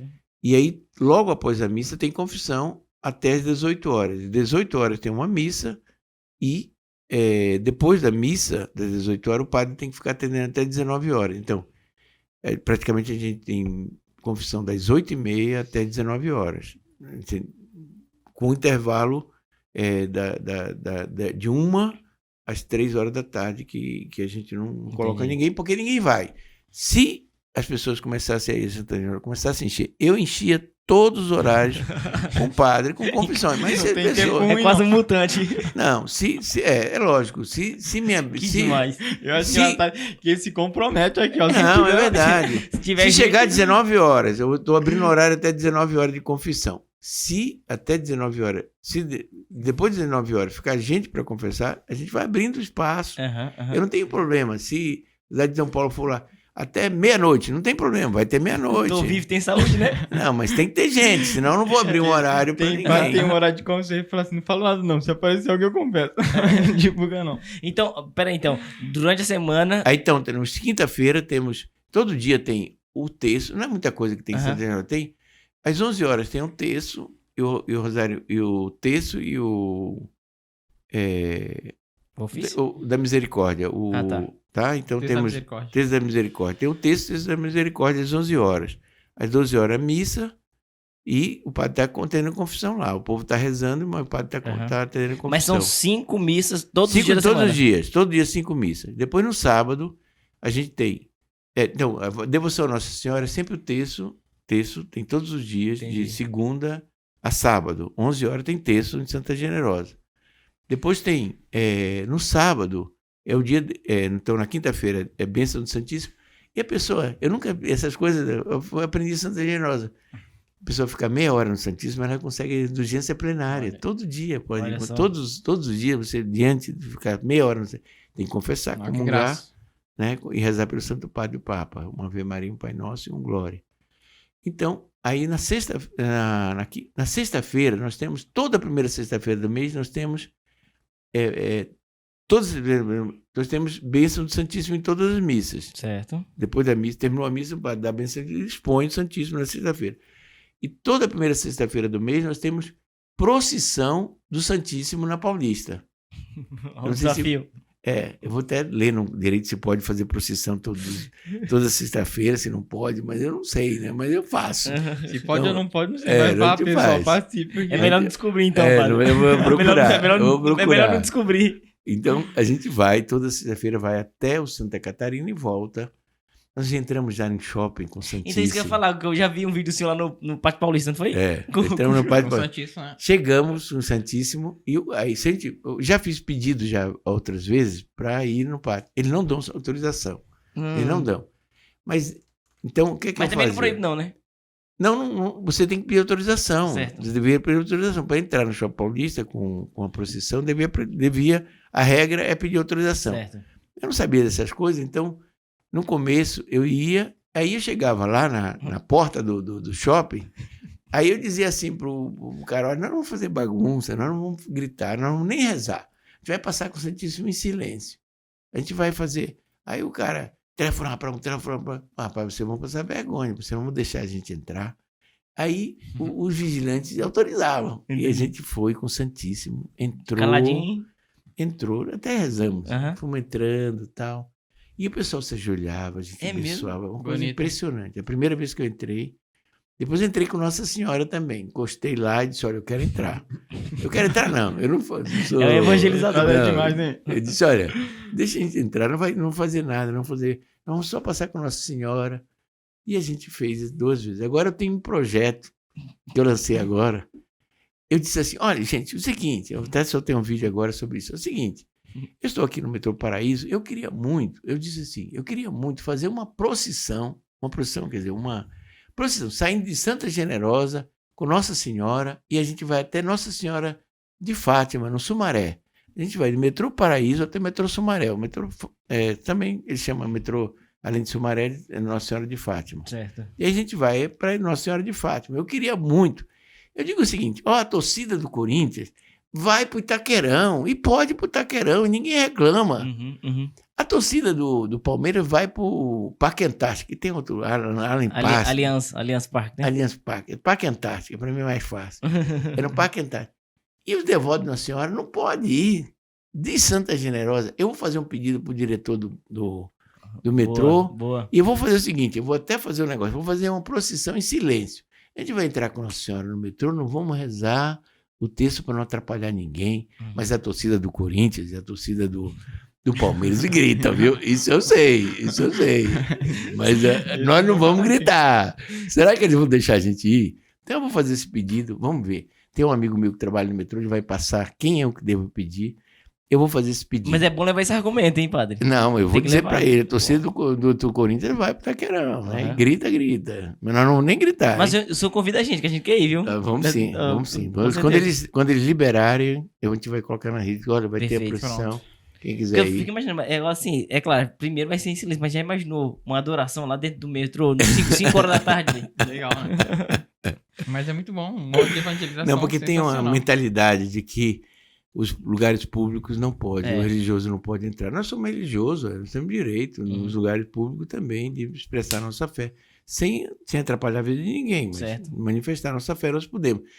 Por isso a gente faz procissão na Paulista, por isso a gente diz, olha, os padres, façam procissão na sua cidade, pelo amor de Deus.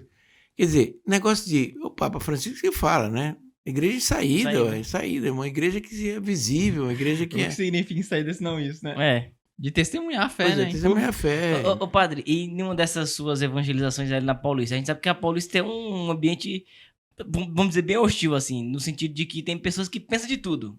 Não, Né? Uma tudo bem, a diversidade. gente vê... Mas você já sofreu algum tipo de agressão, assim, Não, não física, sofri verbal, nenhum nada? agressão. Não. Uma vez a gente queria fazer uma procissão com a imagem que veio de Lisboa, de Nossa Senhora de Fátima, e aí o pessoal da organização ficou com medo. Foi?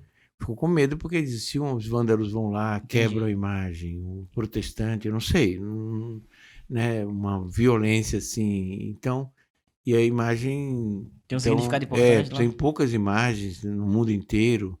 Então, a gente Só por evitou, prudência, a né? gente ficou com medo. Entendi. Eu iria. Mas aí... Esse padre é dos Mas- bons, viu? Tem que pensar em todo mundo. Não, mas aí o pessoal da organização disse, olha, não é melhor, não faça, não sei o que lá. Eu digo, tá bom, então não vamos fazer não. Eu deixar bem claro que por mim eu iria. Não tem problema, Não não. Eu tava não tenho com medo. problema, não. Então, aqui, Mas eu não tenho sofrido... Tem gente que não gosta, mas não tem, não Mas vão, não não vão fala avançar, nada, não fala nada, não. Tem gente que se ajoelha, tem muita Olha que gente que se bonito, ajoelha, legal. dá bênção. O Padre Alisson foi nessa procissão, Foi. mandei para ele, olha, não vai, tal dia você vai, eu não vou poder, e você vai. Ele foi, ele ficou contentíssimo, né? Deu bênção em todo mundo, até nos Que policiais. legal, hein? O grupo de policiais que estava nos hospitais. Então, uma coisa bonita. Então, essa manifestação, a igreja precisa retomar isso, Sim. né? Manifestação pública da fé, né? Ir nos lugares, não ter medo. A gente sempre vai, de vez em quando a gente faz essa procissão, também a gente vai nos hospitais. Na Beneficência Portuguesa fomos uma vez, a gente passa nos hospitais, reza, dá uma bênção do Santíssimo nos hospitais. Não, e ainda mais numa cidade que tem um nome de uma das colunas da igreja, Exatamente, São Paulo, São né? Paulo. Então, tá fazendo jus o nome aí. Que demais, Padre Castro. Que demais, é isso aí. Que o senhor permaneça com esse vigor Tá por certo. muitos e muitos anos, Amém. viu? E eu queria também agradecer ao senhor Sempre que chegamos lá a Santa Generosa, sempre fomos bem recebidos, sobretudo por conta dos sacramentos que estavam à nossa disposição. Eu tenho agora 3 filhos pequenos, antes era 2. Certo. Dessa semana pra cá agora é 3. Nossa, E chegavam lá, falavam assim, quero o pãozinho. Eu sempre ia lá, nem conhecia direito o senhor. certo. A nossa família tinha acesso lá, o senhor atendia os meus filhos. Eu sempre gostaram de ir lá. Então, muito obrigado, viu, pelo Nada, trabalho, não, pelo agradeço. exemplo, pelo testemunho do senhor. E certamente o senhor é alguém que está sempre nas nossas orações, viu? Tá, Aqui no eu Barco. agradeço, Muito obrigado agradeço mesmo, mesmo. de coração. Agradeço vocês. Agradecer também em nome das outras pessoas, né? É. Tantas pessoas falam a respeito da Santa Generosa, então em nome de todos eles também queremos agradecer mesmo. Muito obrigado. Tá, obrigado vocês. Pelo ministério, pela doação. E sempre que quiser voltar, Pode deixar. aqui no Barco, pode deixar. volte. Só convide que eu venho, Então vamos convidar, vamos chamar Pronto, mais tá vezes, viu? certo. Ó, a gente sempre, antes de encerrar aqui, a gente pede pro convidado, fale as suas últimas colocações aí, o que ele deixar de mensagem pro pessoal que nos assiste, e também fazer um convite para que outra pessoa esteja aqui. A gente falou do Padre Alisson, né? Não, Padre Alisson, Mas se o Padre senhor quiser Alisson. convidar uma outra pessoa que você acha interessante que estivesse aqui na mesa conosco, o senhor vai ter essa oportunidade de fazer ainda. Mas eu queria que o senhor pudesse então finalizar e, se possível, fazer um convite para que a pessoa venha aqui. Porque assim, você pode até indicar o Padre Alisson, né? Mas a gente não quer indicação, a gente quer um convite. Você pode olhar para cá e falar assim, Padre Alisson, você está convidado. Eu vou convidar o Padre Alisson para vir aqui, é isso? É o senhor que Vou você convidar. Porque se ele negar de vir aqui, ele nega pro senhor, não nega pra nós, entendeu? Tá bom, pode deixar que eu vou convidar ele. Perfeito, Vou então. convidar o Padre Alisson. Eu estive lá e eu quero que você vá lá também, Tá que eu bom. acho a experiência dele, Padre Alisson, muito interessante, né? O protestante que se tornou Nossa, católico incrível. e é um padre, olha, vamos dizer, tem uma coisa muito bonita antes de terminar, Aham. que é a catequese de adultos. É uma coisa impressionante isso aí, porque o que acontece? Tem muitos adultos que estão abandonados, que Certo. não, do ponto de vista da fé, não. E a Santa Generosa faz uma coisa muito interessante, que é catequese online. É fazer catequese online. A gente abre, nós não temos, nosso site não é nada, a gente abre o nosso site, a gente tem mais ou menos 300 pessoas que se crismam e batizam em Santa Generosa. Eu digo que a nossa paróquia, Todo ano você fala. todo ano, Uhum. a nossa paróquia é a paróquia que, na Arquidiocese de São Paulo, batiza e crisma o maior número de adultos, né? Interessante, hein? E a gente, quando abre uma inscrição, tem abre uma inscrição para um curso. Uhum. 1 hora, você abre, 25 pessoas, logo enche. Em 1 hora, 1h30, preencheu. As vagas. Então, a necessidade, tanta gente que procura catequese online, demais. que quer se preparar para receber o crisma, o batismo, a primeira comunhão. Tem um desejo no coração das pessoas que é coisa impressionante. E é impressionante porque o Alisson, ele vai contar a história dele aqui, mas quando eu falei isso para ele disse, puta, Cássio, que coisa boa, porque eu fiquei 4 anos fazendo catequese, 4 anos numa paróquia, e sofri, porque não precisava daquilo lá, não precisava, tanto tempo, tanta coisa, como se tivesse que dar curso de teologia para mim, eu não precisava daquilo lá. Uhum, Então uhum. ele conta essa experiência negativa, em certo Entendi. sentido, né, para dizer. E quando eu apresentei o projeto para ele de coisa, ele me apresentou um monte de amigos dele gente que vieram de outras, que eram protestantes, se tornaram católicos, que estudaram muito, pessoal que estuda muito mesmo, sabe? E ele disse, olha, Cássio, esses caras são bons, esses caras são... Eu sempre... Então, eu fiquei impressionado, assim, porque essa coisa né? Ele me indicou muito catequista, gente nova, e gente que tem uma visão muito bonita da fé, e muito bem preparado, porque o pessoal que estudou muito, já passou por uma experiência religiosa diferente da nossa, Uhum. e entende muito bem qual a diferença, quais as coisas que são construtivas, que ajudam as pessoas. Mas é isso. Então, é isso. Eu não sei, eu queria agradecer a vocês, eu queria dizer que como é bonito a nossa vida, a nossa vida de fé, né? Como é bonito o católico. Porque o que é a nossa experiência? A gente é frágil, a gente é humano, e Jesus, Deus, vem fazer uma experiência, vai entrar na vida da gente, entra a nossa fragilidade humana é habitada por Deus, pelo Pai, pelo Filho, pelo Espírito Santo. E a gente faz a experiência de que a consistência da nossa vida é a presença dele, é ele. É o amor dele que sustenta a nossa vida. Então, a coisa bonita da fé católica é essa que na minha humanidade, Deus entra na minha humanidade com toda a fragilidade que eu tenho. Eu não tenho que ter medo do meu pecado, do meu mal, porque é Ele que está comigo, é a graça dele. E a gente pode experimentar isso, e a gente pode fazer uma experiência de comunidade, de amizade com as pessoas, é por causa dele. É uma coisa do outro mundo. Né? A experiência de fé é uma experiência pessoal, ao mesmo tempo comunitária. Desejo de construir amizade com os outros por causa dele. Então, uma coisa do outro... Eu não quero falar mal dos outros, mas o protestantismo é uma relação com Deus, e esquece o outro. Eu não tem sacramento, não tem um perdão de Deus, eu vou direto com Deus. Não. Para mim, passar por Deus, eu tenho que passar pela mediação humana. E é uma coisa... É a coisa mais bonita do mundo, porque o humano é frágil e, ao mesmo tempo, é divino. Então, é bonito isso. É uma experiência de comunidade, experiência de relacionamento com Deus, concretamente, vamos dizer, a vida sacerdotal. Eu vivo numa comunidade, sempre vivi em comunidades sacerdotais. Eu não consigo conceber eu viver sozinho. Não consigo, porque Deus me dá aquelas pessoas para me viver. E é maravilhoso. Vamos dizer, o Alisson chegou na nossa comunidade. Eu estava vivendo já 20 anos com o Padre Vando. E agora chega o Alisson, 24 anos já, um padre novo. E aí a gente está junto e a gente conversa, a gente, assim, é bonito, né? Imagina. Uma comunidade fantástica. E essa diferença de gerações, né? Ele traz o vigor da juventude para vocês, vocês entregam a experiência para ele. É uma coisa bonita.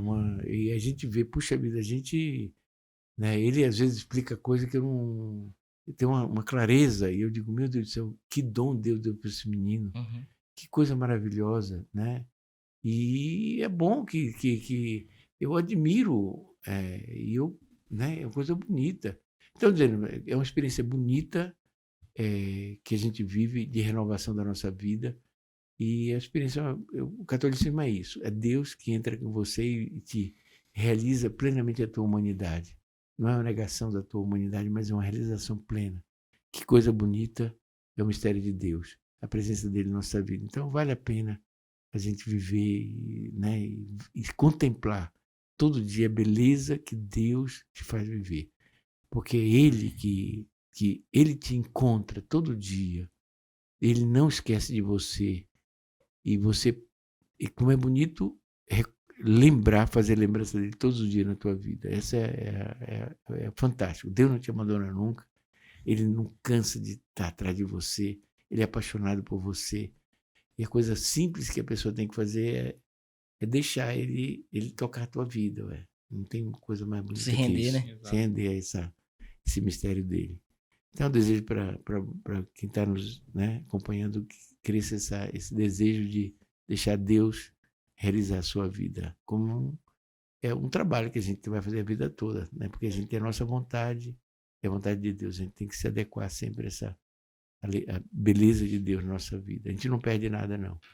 Amém. Amém. Amém, Padre. Muito obrigado. Obrigado de vocês. coração Obrigado. mesmo. Conte com as nossas orações e nós contamos com as orações do Senhor Tá. para continuar Obrigado. esse apostolado aqui. E você que acompanhou até aqui, né?